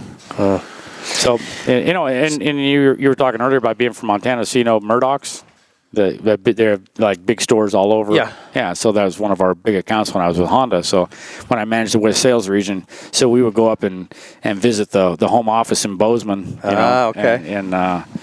And go to some of the bigger stores. They did real good. They did real good for Honda. They were one of my bigger accounts. My reps that called on the area, and they were one of the bigger accounts in the whole West region. So that was a good store. So. Yeah, it's a beautiful country. I mean, it's terrible. Don't ever go there. Don't ever move there. Don't move there. No. So how was your cabinet company doing when you got this? Well, it started off kind of slow, and that's why I kind of intermixed, motocross schools in a while, and some, other. I did a lot of testing, like for ATK and other people. And how did you learn to make cabinets? I mean, well, the family trades have always been in construction in one form or another. The cousins and uncles and stuff I talk about, where a lot of them are builders. My dad was a builder. His dad was a builder. Okay. My grandfather, my mom's side, every generation, as far back as you go, is a contractor, one trade or another. My brother's an electrical contractor. He powers cell sites, so he does. Yeah, that's a pretty good business in California. And anyway, that kind of came natural. And then my friend Randy Skinner, him and his dad had a cabinet shop. Back when we were in high school, and he used to do stuff. And I wanted to build big, giant speakers. I bought some JBL. My first big contract, I bought all this killer stereo stuff, and so I had to build enclosures. So I went, Randy helped me at the shop, and I built them, and it came out. Then he helped me build some more stuff, and I had a natural aptitude for it. And then with, Randy's kind of, guidance, growing up in it, we both started, and we both kind of were. His dad had passed away, and so both of us, I was moving into that direction. People wanted me to make them stuff, and Randy had stuff, and so we kind of combined efforts, and then we had our shops next to each other, and then do trucks, a lot of the race trucks and things like that, and did a lot of work for Oakley and Kawasaki. I did all the suspension rebuild benches for Bones and the rest of the crew at Pro Circuit. Okay. Yeah, when a bunch of people were making money on the pyramid schemes, that were going on in the 80s, I'm like, they kept, hey, Warren, come do the pyramid. I'm like, make your money, hire me, I'll make you cabinets. Yeah. I'm not getting in the pyramid thing. Yeah. Smart man. Yeah, Randy's done some work at my place. My last 3 homes, he's done cabinetry for me.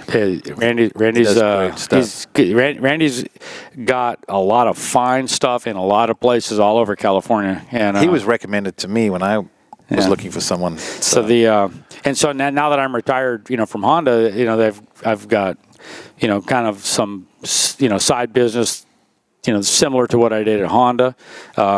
People want cab. I built a copper clad bar, for a friend of mine. That was fun. That was an interesting project. And, some other people, when they want a kitchen remodel and things like that. And so I'm, as I get settled in retirement, I'll dabble in that. Yeah, I do a little bit. I'm not going to, where I live in Georgia, that could be a giant business because it's a huge growing county and lots of, high income. So you could make it, but I don't, Just charge a ton and just sell a few really nice pieces. Yeah, that's what I told Skinner. So Randy's, but it's hard to get into that mode. You know, because when you want to do like high quality stuff, it's just like Ray, you got to dive in with everything you got. You know, money as well. And so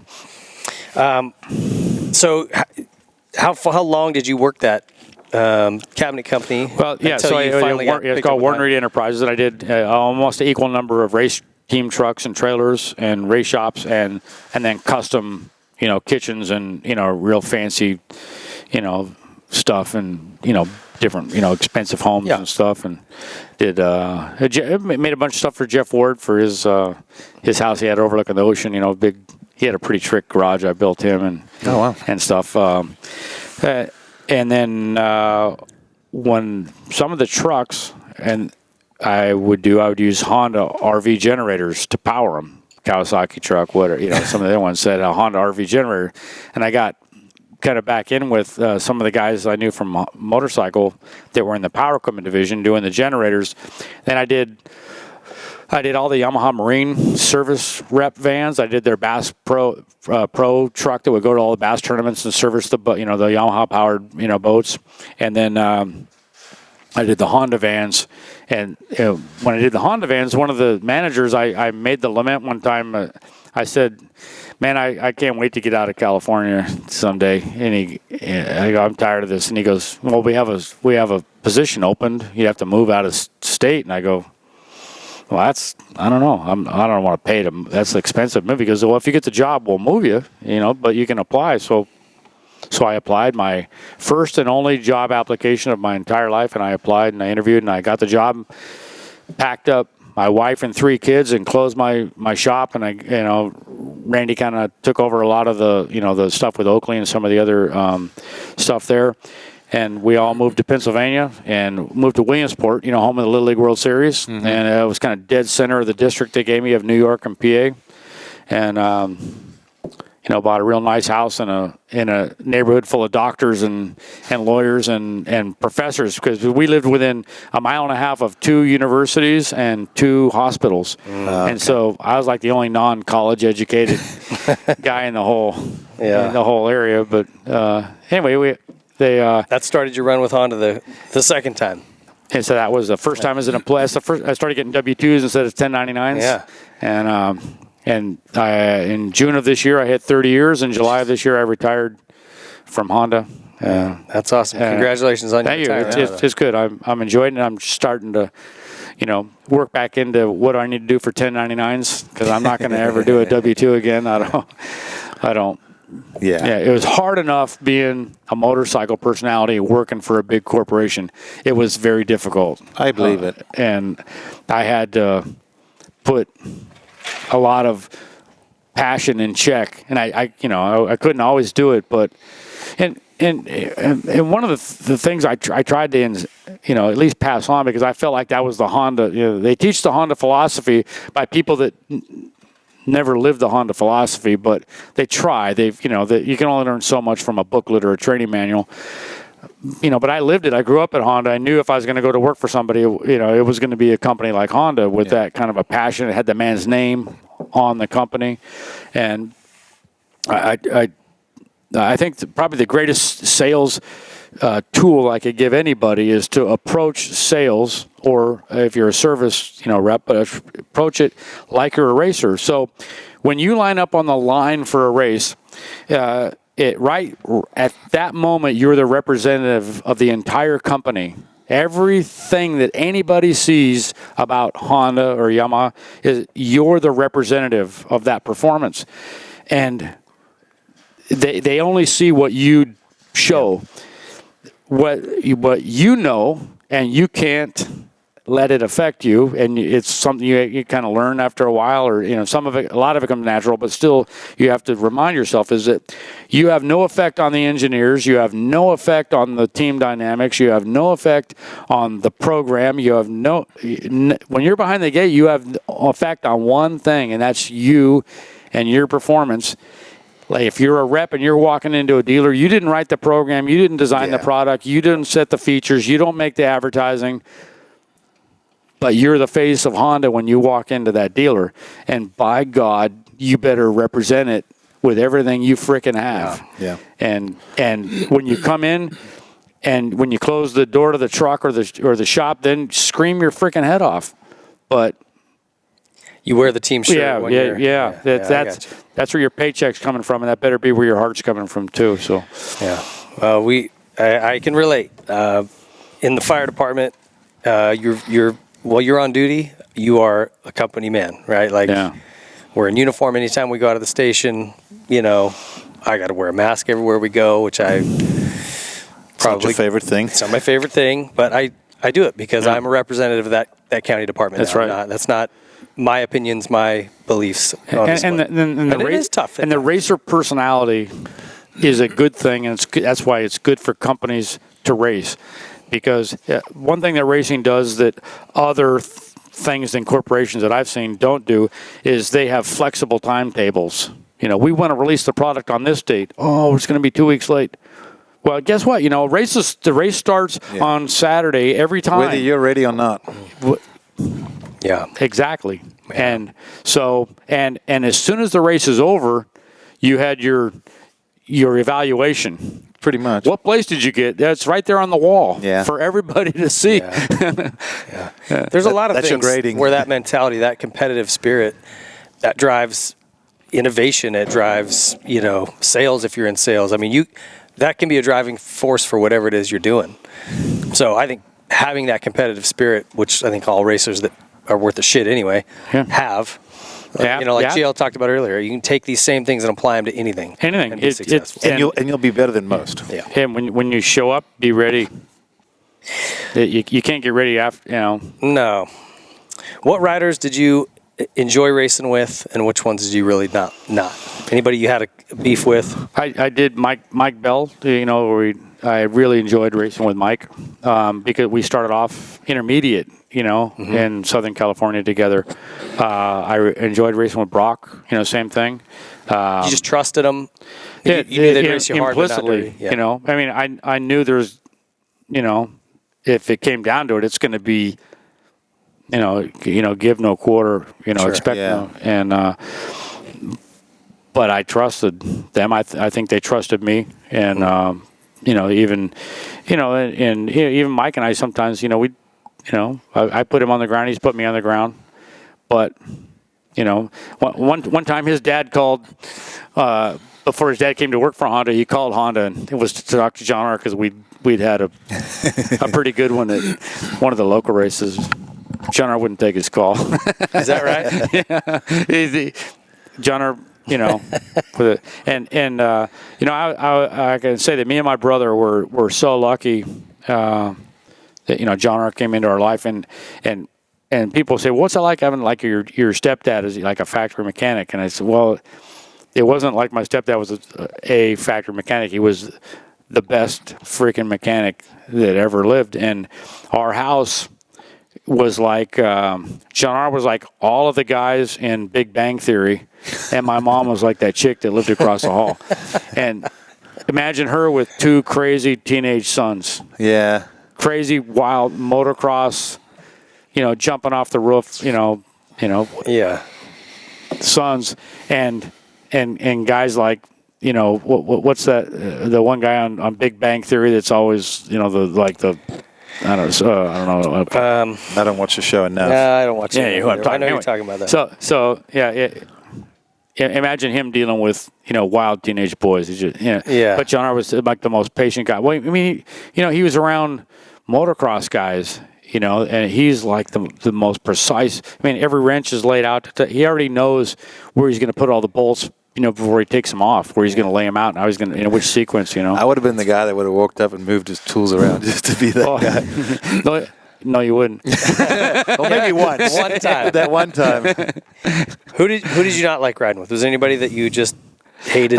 You know what? I respected Magoo for that sheer speed and talent, but I hated racing with him. With who? Magoo. I hated it. We've had a couple people say that. He scared the crap out of me.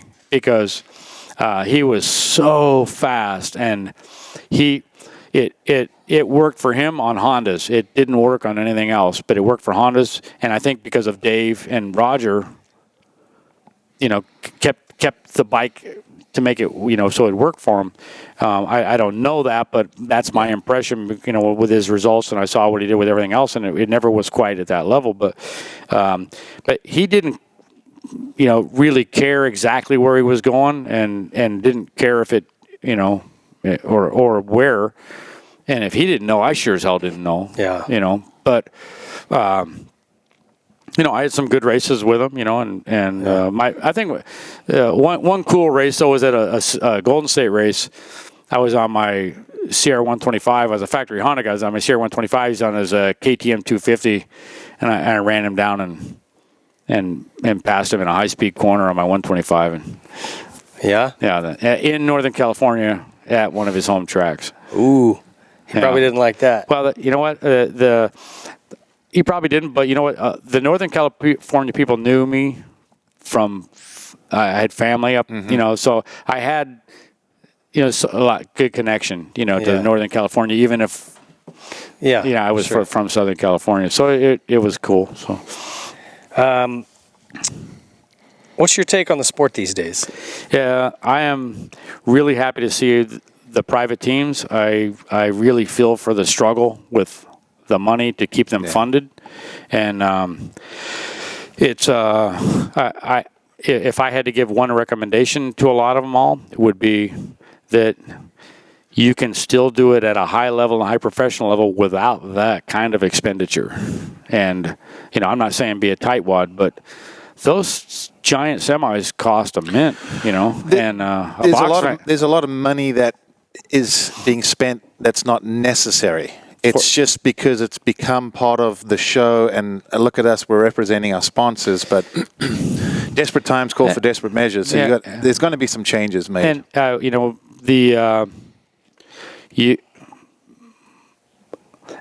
one thing is the most beautiful thing about the sport of motocross. I truly believe this now, and I did then, is that it's the only world-class level sport that you can decide you want to do it, and nobody can prevent you from racing the fastest guys in the world, at least in America. If you're fast and you have an AMA license, you can show up at a Supercross in your Sprinter and a box of parts.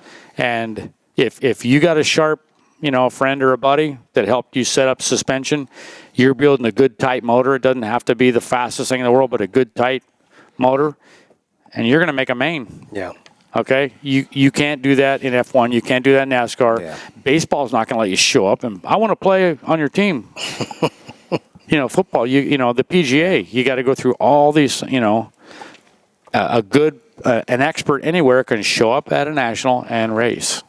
Yeah. And for a mere pittance of other sports. That's a lot to be said for that. Running a full effort all year, being able to train and do all that traveling, as Todd was talking, trying to travel and train at the same time. I know what that's like. I know both ways, factory side and running. And some of 83, when I was driving around with Yamaha before they started, helping me more as a year, I'd have them stop on the road, drop me off, and then, stop 6 miles ahead, and I'd run, pick me up. When I lived in Midway City, in Westminster, I'd run to the Huntington Beach Pier, and then I'd swim around the pier. And when Huntington Beach Pier, you can't just swim around the pier; you got to swim around all the fishing lines. Oh, right. Yeah, because they're all long casting on both sides. Yeah. So it was like 7.5 miles, and I'd make that run in like 49 minutes, and then I remember one time I read an article, Brock Glover to interview, and he said his goal was to run a sub 40 10K. And so that was like, I read that on the Friday flying to the race. So on Tuesday, I went out and ran a sub 40 10K. Nice. That's impressive. That's fast. What about new four strokes? Have you ridden a new bike like in the last couple of years? Yeah, not in the last couple of years, no. Okay. I like the idea of the 350, I think the 450s are kind of like the 502 strokes are. It's more than you need. More than anybody needs, And, you're also seeing more injuries, even. And here's, I think, the root of the biggest injury is because things get kind of sideways quick, you know. And you're going faster on them. Yeah. I mean, they're just carrying more speed. And they figured out how to make them stiffer to take advantage of that speed, so you can go across the tops. You can hit those things. You know, I was talking about, you know, being stiff and hitting and absorbing. Well, it's that much faster now. Yeah. And but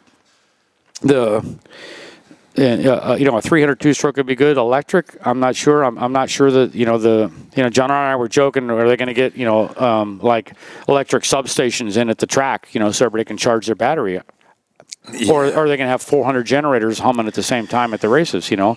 It's going to be... Yeah, that's much cleaner. And you're burning gasoline in the generator. I know. It's defeating the whole purpose. And you know, the biggest thing I have with electric is I agree you're not making emissions, but I'll use this. If you don't like big oil, you're not going to like big copper. And the only way to convert electrical energy from a battery to mechanical motion, you know, to spin a wheel, to turn a back wheel, to turn it, and whatever the case may be, the only way to have it happen is with windings of wire. Okay? All that copper, if everything's converted into electric motor, all that copper wire for the entire world, has to come from you know, somewhere. and an oil well's as big as this, you know, this bench after they're done drilling it, and then it's pumping, you know, how many gallons of oil from here to eternity to powers how much, you know, miles of distance. A copper mine takes off a whole mountain, and oil floats on the ocean. If the tanker sinks, the oil sits on top of the ocean. It goes to the shore. It pollutes it for years. They clean it up. It's gone. A copper ore barge sinks to the bottom of the ocean. They've removed copper from, you know, pressure-treated lumber and from roof shingles and stuff because it's polluting. Well, now you're going to put ore, you know, on the bottom of the ocean. Well, don't forget about lithium. Never mind the lithium. The lithium mining lithium, is that's the terrible. worst. And you know, anyway, and who controls all that? Well, it's Very intelligent politicians. yeah. Said no one ever. And you know, half the world's commerce floats on the South China Sea. So whether raw material or finished material, half of it. And China controls anything to do with green. So they control most of lithium. They control most of rare earth metals. They control a big chunk of copper. Well, if everything in the world is going to be going that way, and then it has to float across the South China Sea. Yeah. It doesn't take long to do the math of where if you guys are all worried about all our Middle East oil, I promise you, you're going to start. You're going to think that's just a piece of cake compared to electric. We could go into a heavy political dive right now. It's all right. Because but that's electric bikes are really cool, and I'd love to have a mini bike for my grandson, but Yeah, for the I'm looking backyard. for the That's about future, it. and I'm thinking, yeah. All right, transitioning. You tell me about your family. You said you've been married for how many years? 40 years. 40 years. That's Yes. amazing. Yeah. And you have how many kids? 3? 3 kids, and they're 39, 30, 37 next week, and 35 a month after that. So, And they're all all healthy, happy, doing well, contributing got 5 members of grandkids, society. and they're earning money. They're not, driving me too crazy. You know, but you know, when you're a parent, it doesn't matter. You know, Is there a relief? Like, was there a point where you went, okay, good, they're all like married, they all have good jobs, they're all self-sustained? Well, it does it never never end? completely goes soft. I have not gotten a full 8 hours sleep since 19. since May 12th, 1981, when my son was born. So sorry, but but so I'll get it in bits and pieces, you know. And anyway, they're but no, I they're all active. You know, they're very engaged. Parents. Yep. And they're all, very active physically, and they got good jobs, and they do really trick and cool stuff, So you get to see your kids quite often. Yeah. Are they near you in Georgia? Well, my oldest one is near us in Georgia. My middle son and daughter-in-law and granddaughters are moving down to Georgia because they just like the the environment better than Virginia where he works. He worked, in government contractors and stuff, and he likes to do triathlons and and duathlons and all that. And my son that lives in Georgia used to do stunts and stuff and razor scooter. I think I told you, and now he does mountain biking and he has fun doing things. And my father-in-law who lives here in Southern California just moved to our neighborhood in Georgia, so he keeps a house in Orange County, a house in Georgia, and some hunting property in Kentucky. And my boys hunt with their grandfather there in Kentucky, and my daughter and son-in-law and grandson, they live in Philadelphia, and she's the one that makes the body repair parts, she's a biomedical materials engineer. And wow, so that's pretty cool. Her job is launching all these new, so they just have new collarbone repair kit. They have a new radius elbow, and repair kit. So is she work for a company that builds like artificial knees? Well, Johnson & Johnson. So yeah, all those things. So for me, does she Johnny Works parts you can give me. does she have a discount code that we could use for 20% off? Family discount. So the joke is she's the only engineer that has family X-rays along the family photos in her office. So yeah. And then my middle son's the computer guy with selling the government trick secure systems and gotcha and kind of different. Well, stuff. that's awesome. Yeah. You've done something right because that sounds like fairly easy going, but not. Don't. I told my boys when they were growing up. I said I know how I was, and I was wild, and I barely kept my ass clean a few times. I said, but just remember this: if my name ever gets in the newspaper because something you did illegally, I'm going to kick your ass. and so I said, I can't think of it all, but just that'll just be the guidance there. Yeah. And and then the daughter you worry about, with is there it's your daughter, how do you explain that? My wife, very good, but I think that she's the one I told that skin and bones grow back, but the score never changes once the clock is done with the event. So she was your soccer player. Yeah, so she's very competitive, and but they're all still competitive, and they all are fun. And the greatest thing for me is everybody that knows them likes them. My kids are, and so that my wife's done a great. She's a great wife, and we're looking forward to doing more stuff and seeing the grandkids, grow up and get older. And I still want to do a few little motocross schools here and there. Yeah, heck yeah.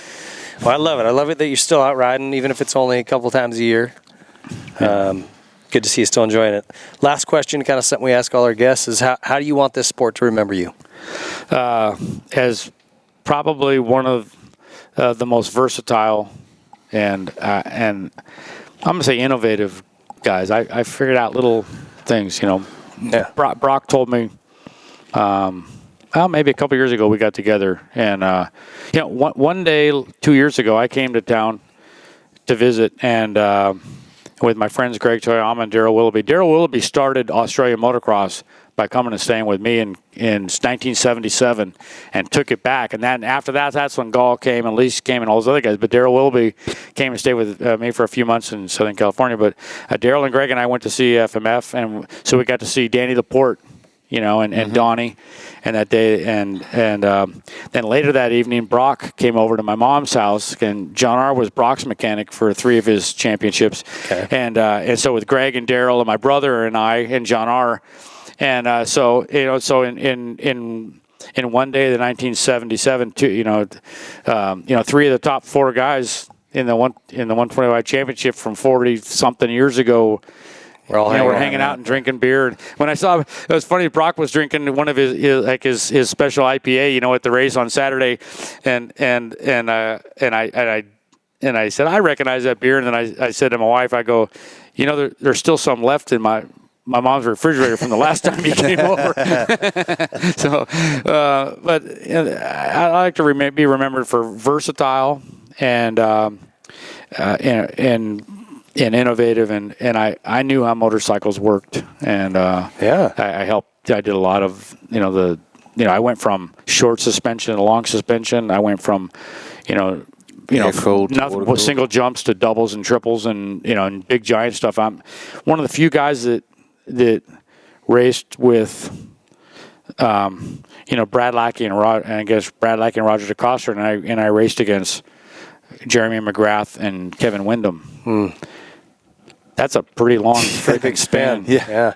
A couple generations. Yeah, a bunch of them. And funny that when I was at a race in with McGrath was riding in the early '90s. I was working for Honda, and I went. And I was at a race, and Jack McGrath was there, Jeremy's dad, and he comes up and he goes, "Hey Warren, how you doing?" I go, "I'm pretty good." He goes, "You know who I am?" I go, "Well, I know you're recognize you're Jeremy's dad." He goes, "No, you don't remember me, do you?" I go, "No." And he goes, "Remember when you took your kid to that BMX track at Cole Canyon, off the 91 back in, 86 or something, and he crashed and split his shin open?"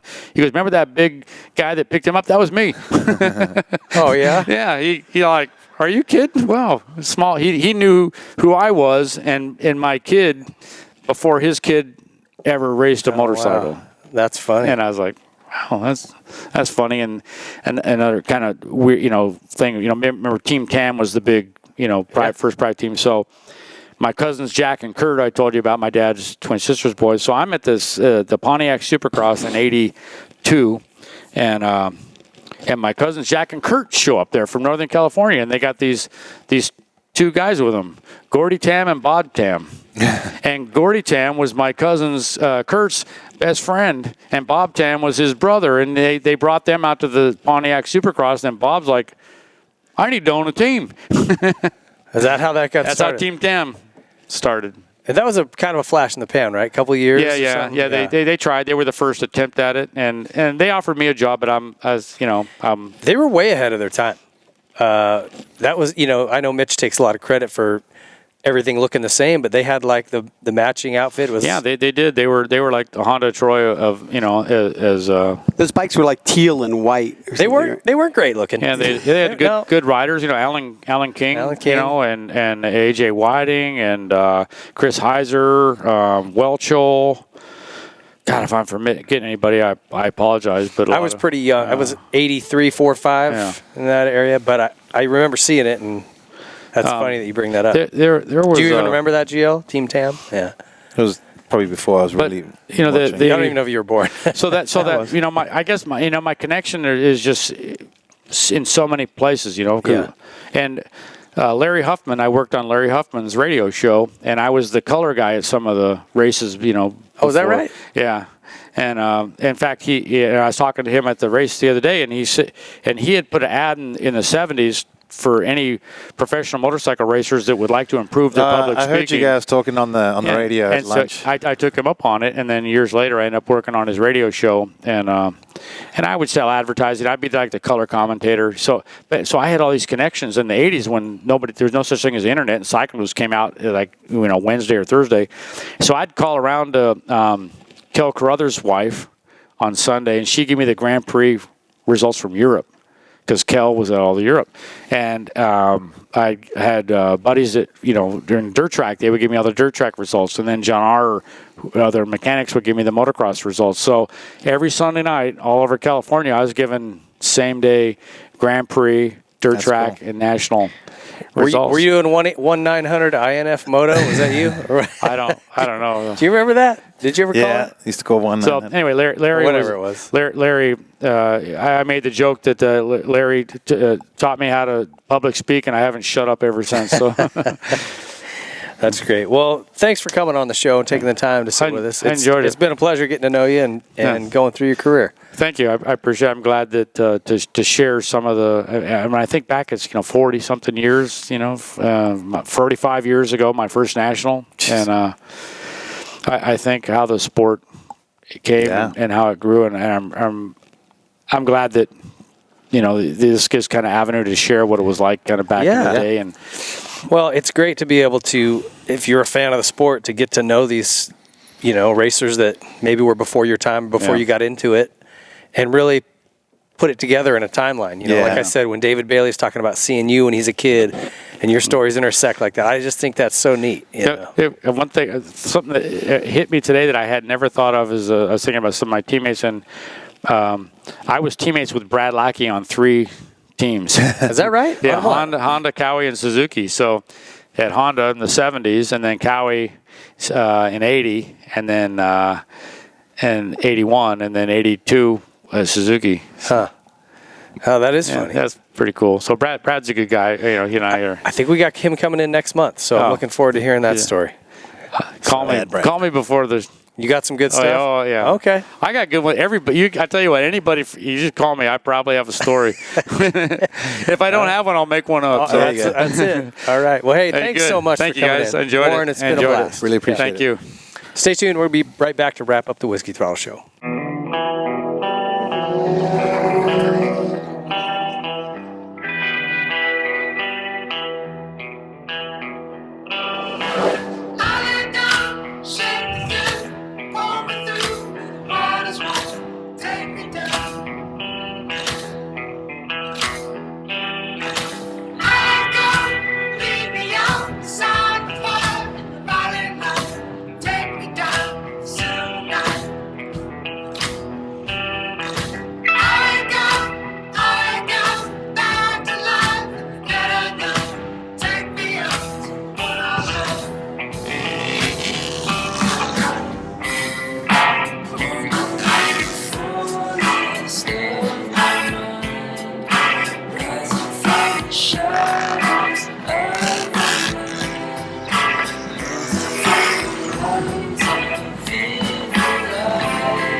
Let's do this right. Go so out of moonlight, it's still shining. One day I'ma let go, yeah. One day I'ma let go. Everyone's using me, but maybe that's something I like. Yeah, I've been on something since last month, but I'm feeling alright. Maybe I'm blind to see, maybe I'm losing my mind. 'Cause I've been on something since last month, but I don't feel alright. It's me against myself, it's me against myself. I'm starting to black out, yeah. I'm staring at the stars. Running from myself, I'm running from myself. I'm starting to black out, yeah. I'm staring at the stars.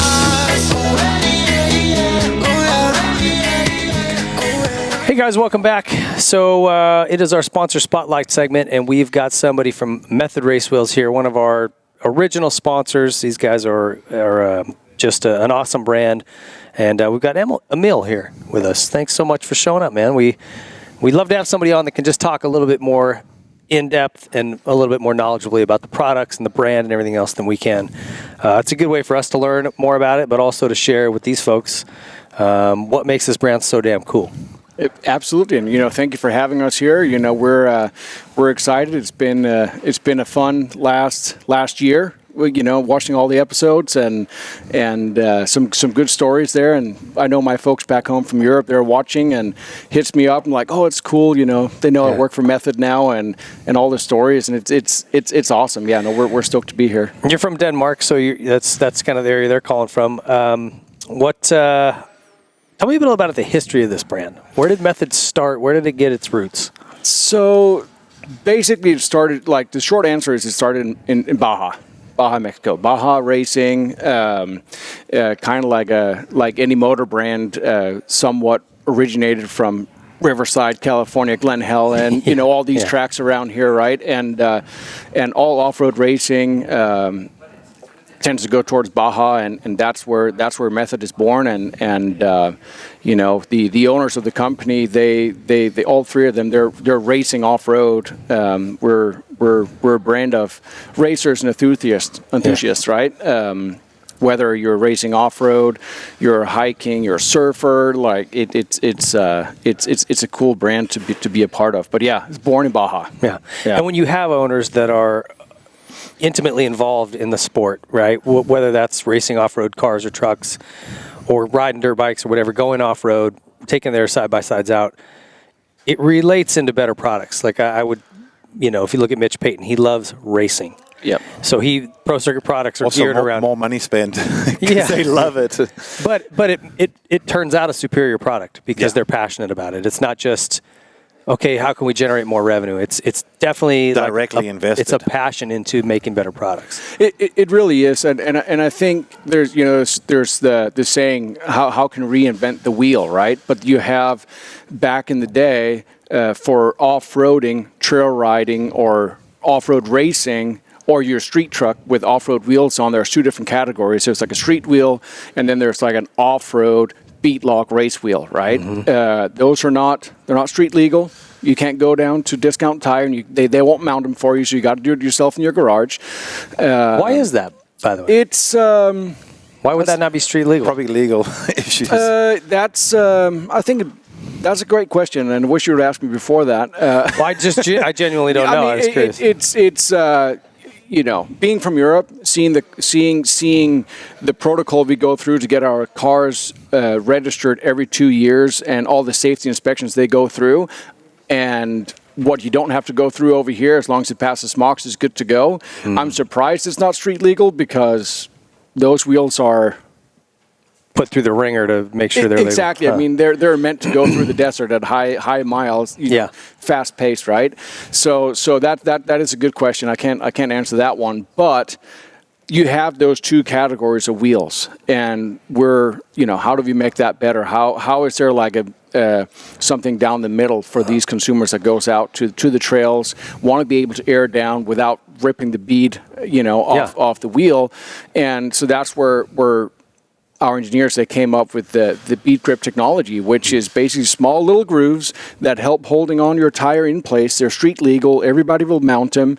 Allows them to air down further for more grip on rocks or in sand or whatever. So that's something that's unique to us. Yeah. And I think that comes from being a company that truly built by racers and enthusiasts for that same crowd, right? Yeah. It's how do we make it better, and not just how do we come up with new cool colors, right? Right. Yeah, they're actually the ones out doing it. And they go, damn it, I need something that I can air down right here, but I don't want to pop my tire off the bead, and what do I do? Boom, we create a solution for it. Yeah, we figure out something, right? We got some smart engineers, and it definitely works. Yeah. Yeah. Well, we've had different off-road drivers in here. In fact, I just saw Pastrana doing the new Gymkhana video, and he's got Methods on his rig.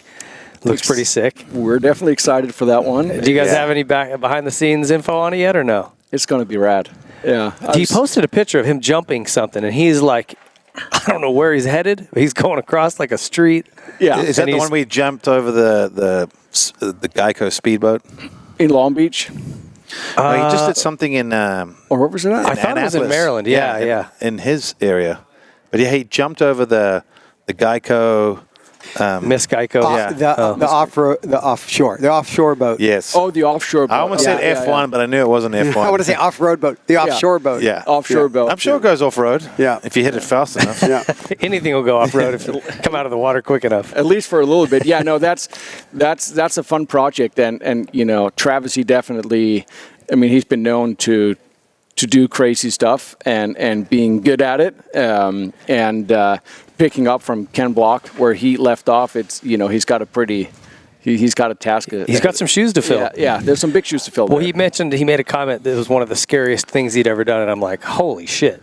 If Travis is saying that, think of all the stuff this guy's done.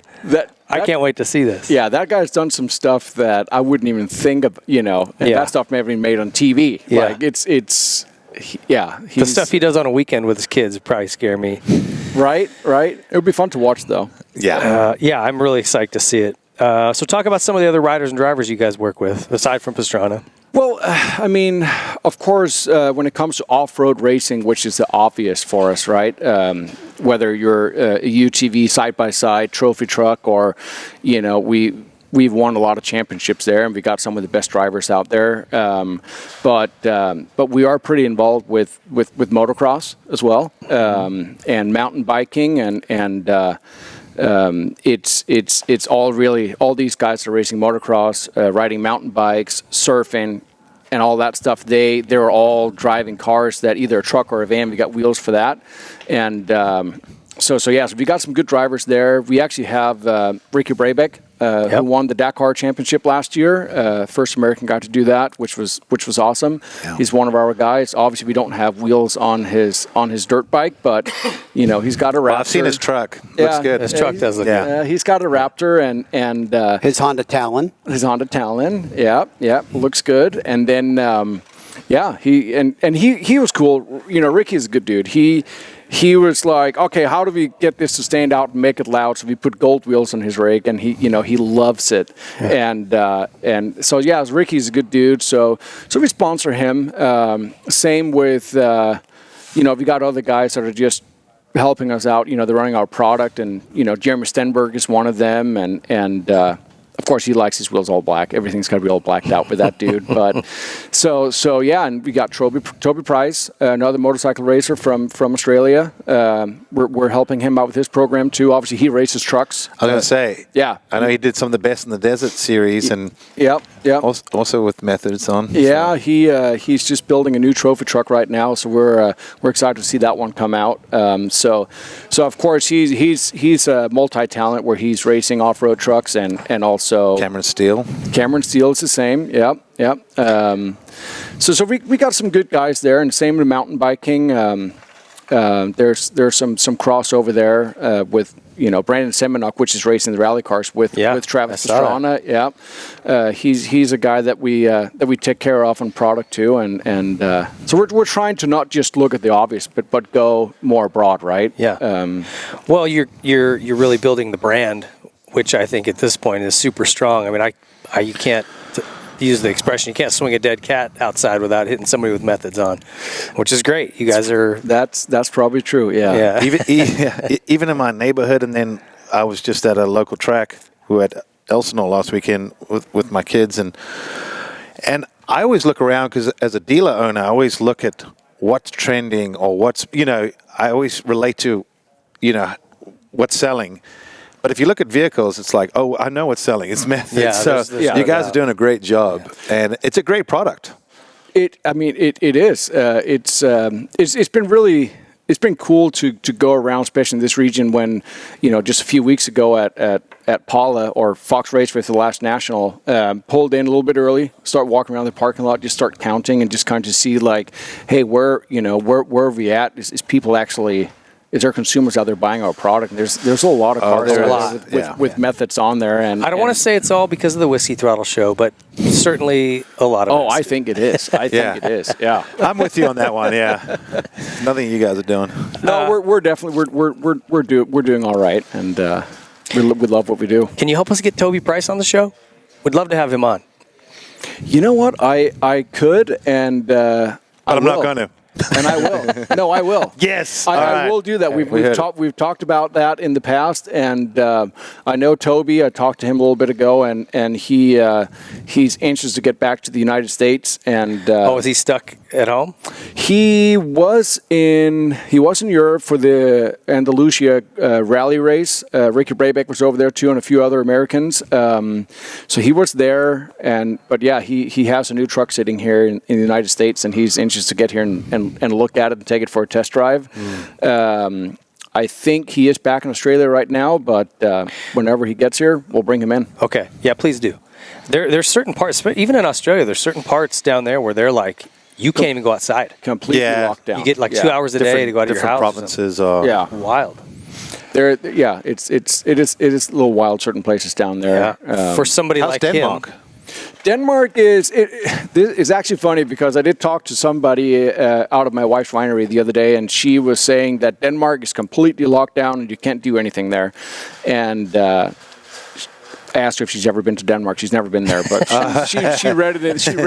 She read it in the news. But the news, so it has to be true. Yeah, no, Denmark is they're being cautious. They're wearing their masks and they're enforcing that. But I mean, they're back to school. My he's back in school back there right now, and they shut down his BMX practice and the motocross tracks for just a week or two, and then back up and running. People got to get out and exercise and do their things. Can't stop the world. Exactly. Yeah, so they're going.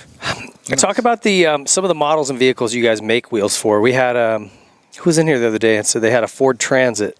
Oh, it was Dave Osterman. Oh yeah. He said he couldn't get wheels for it yet. A new Ford Transit. I thought I'm going to talk to my guys at Method. That's code word for don't buy a Ford Transit. That's rule number one. Get a real car. Hey, Dave, if you need wheels, I got them for you. I saw he's got a new 4-wheel drive Transit. It looks like. Yeah. And it's a single axle. So yeah, I got wheels for him. You have wheels for that? Yeah. Boom. I think you guys have a promo code that he can use. Yeah, exactly. I will pass that along to him. Well, we cleared that one up. You said they'd probably have something soon. If not, so there's the answer. Yeah, we got him.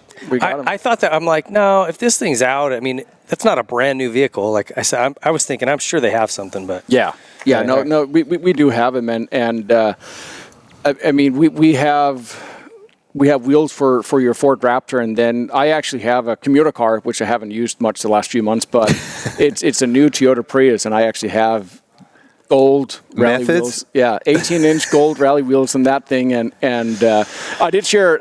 That's got to be a pretty good look. I kind of want to see that. Prius, especially if it was white and there's these gold wheels on it. It's dark gray, but it was. Well, that probably actually looks good as far as the colors go. No, it looks good. My wife's not excited about it because she drives it now, but it looks good, and it turns a few heads, and people are always asking at the garages what's going on here? Like, people don't really get it. And does it look good? I want to see it. It looks good. It looks great. Yeah. I mean, I get why people would be shocked because you wouldn't think, Prius, I'm going to lay some nice rims on this thing, some off-road wheels. Well, so it probably does look interesting. It's like a vegan plastic sticker in the back, right? Or a rainbow or something. So, something like that. Yeah, no, it's funny when you guys had Carmichael on the show. We were here and hanging out, having a cold beer and chatted with him for a little bit and brought up that I had a Prius and I asked him, what is the weirdest thing you ever signed in your life? And he couldn't think of anything at the moment. I was like, well, come sign my Prius. And he signed the review mirror in the Prius, and he said it too. He was like, those gold wheels, they look awesome. Like, did he say that? Yeah, he's like, what is going on? Who would have thought to make wheels for that? I don't think we made the wheels for the Prius intentionally, but it just happened. It crossed over from different bolt patterns. Yeah, that's cool. Yeah. Okay, tell me something about Method that makes them a superior brand as far as the manufacturing or something about the design, aside from bead grip technology, which is patented, I'm sure. I think we. I mean, that should be an easy one, and hopefully you can clip that out. But it's why are we superior? Why we have the saying lighter, stronger, faster. We do have some of the lightest wheels out there. We're definitely strong. And if you want to be faster, lighter and stronger is Equals that, yeah. Equals that. You guys know that. I really think that is it. We do spend a lot of time on engineering and figuring out to make the best product out there, and not just make a wheel and send it out the door. It's tested too. It's race tested. It is race tested. To me, that's the big difference. Yeah. That's what I was kind of leaning into, because I got to see some of it just from doing a little bit of the announcing with the Lucas Oil guys for the Best in the Desert series, and I started paying attention, and almost everyone in the top 5-10 ran Method. Mm-hmm. There might be one other brand that had one or two people, but it was predominantly you guys. So there's other brands, and I'm not going to throw any of them under the bus, but there are multiple other brands, and they're just Chinese-built crap. You know what I mean? They might make them look cool or put a sticker on them, but they're not race tested. China you know what I mean? wouldn't produce crap. No. Well, I'm not. There's probably some good stuff made out of China, but you get the connotation I'm saying. They sell wheels that are You throw a logo on something. race wheels. They're not race wheels. There's if you do Google race wheels, or off-road wheels, there's a lot that comes out of that that has probably never seen dirt. Yeah. Let's just put it that way. And I'm not bagging on our competitors, because they all do a great job as well. But if you do look into it, there's probably a lot of brands out there that are not race proven in that sense. Yeah, and it's a knockoff. It's a knockoff. And to be honest, we have our forged wheels, which is typically running on off-road trucks that has to run a smaller tire due to rules. Yeah. But if you go out and you look at Cameron Steele's off-road race truck, his trophy truck, and of course has beat-lock wheels on it, and you're looking for a set of wheels for your Jeep to go out and rock crawl on the weekends, the same set of wheels that you can buy at 4-Wheel Parts or at methodracewheels.com is that same wheel. Langston Motorsports. Langston Motorsports. Yes, we sell a lot of UTV stuff. So. Yeah. So it is for UTVs, the 401Rs is what we're winning races on right now. That is the race wheel. And you know what's cool too is with Method, we don't ever have to sell the wheel. The customer typically asks for it. And you know what I mean? When someone asks for a specific brand, I'm like, they're doing something right. You know what I mean? Yeah. And people want them. They'll pay more than the Chinese knockoff, but they know what they're getting as well. Yeah. That's what I've seen. I think they're willing to pay a little bit more for quality, right? And you guys, I think, have built that image where if someone's got Methods on, they brag about it. Yeah. You know what I mean? It's like, yep, I'm dialed. Yeah. Yep. It's definitely the brand right now.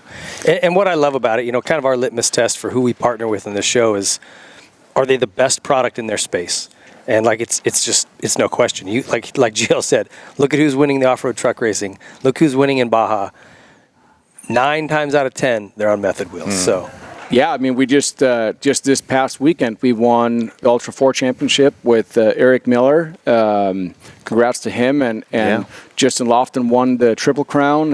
And we won UTV with, I think that was Phil Blurton. We got some good guys out there that are, and that's just this past weekend. And those are championships. So it's, we got a good group of guys behind us to help making sure the product is strong enough and it works. That's awesome. I was going to say, when you see Lofton going through the desert, it looks like something should break. So and again, I go back to that testing. You guys test by racing them in the desert, and you watch these guys in the gnarliest conditions too, hitting rocks and square edges at but so even much just flicking speed. things sideways at high speed. I mean, if it's not engineered properly, something's got to give. I mean, have you guys been out there in those trucks? I've done a short course on a Pro Light. And that was enough. But I've never physically gone through the desert at 100 miles an hour. I'm out. There's no way I'm not going to be a passenger. Yeah. I'm the worst passenger. I'm a little bitch when it comes to that. Well, I was going to say, like, the guys that go out, they test quite often, and I'm sure we can get you guys out there and get a ride and see how it is to go through 4-foot whoops at 120 miles an hour. GL, I'll film you. You get in and go. All right.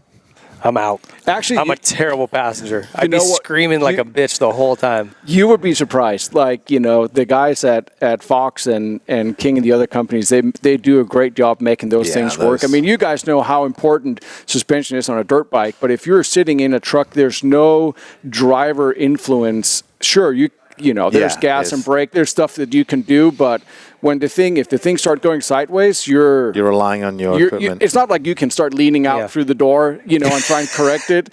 And the first time I was in one of those trucks, we're going in Plaza City, probably, let's just say 100 miles an hour through, whoops, like as tall as this, close to as tall as this table. And, I could have held your cup right here with the lid on and I wouldn't have spilled. Like it's just like, it's like driving down the 91 freeway. Jeez. Yeah, you can.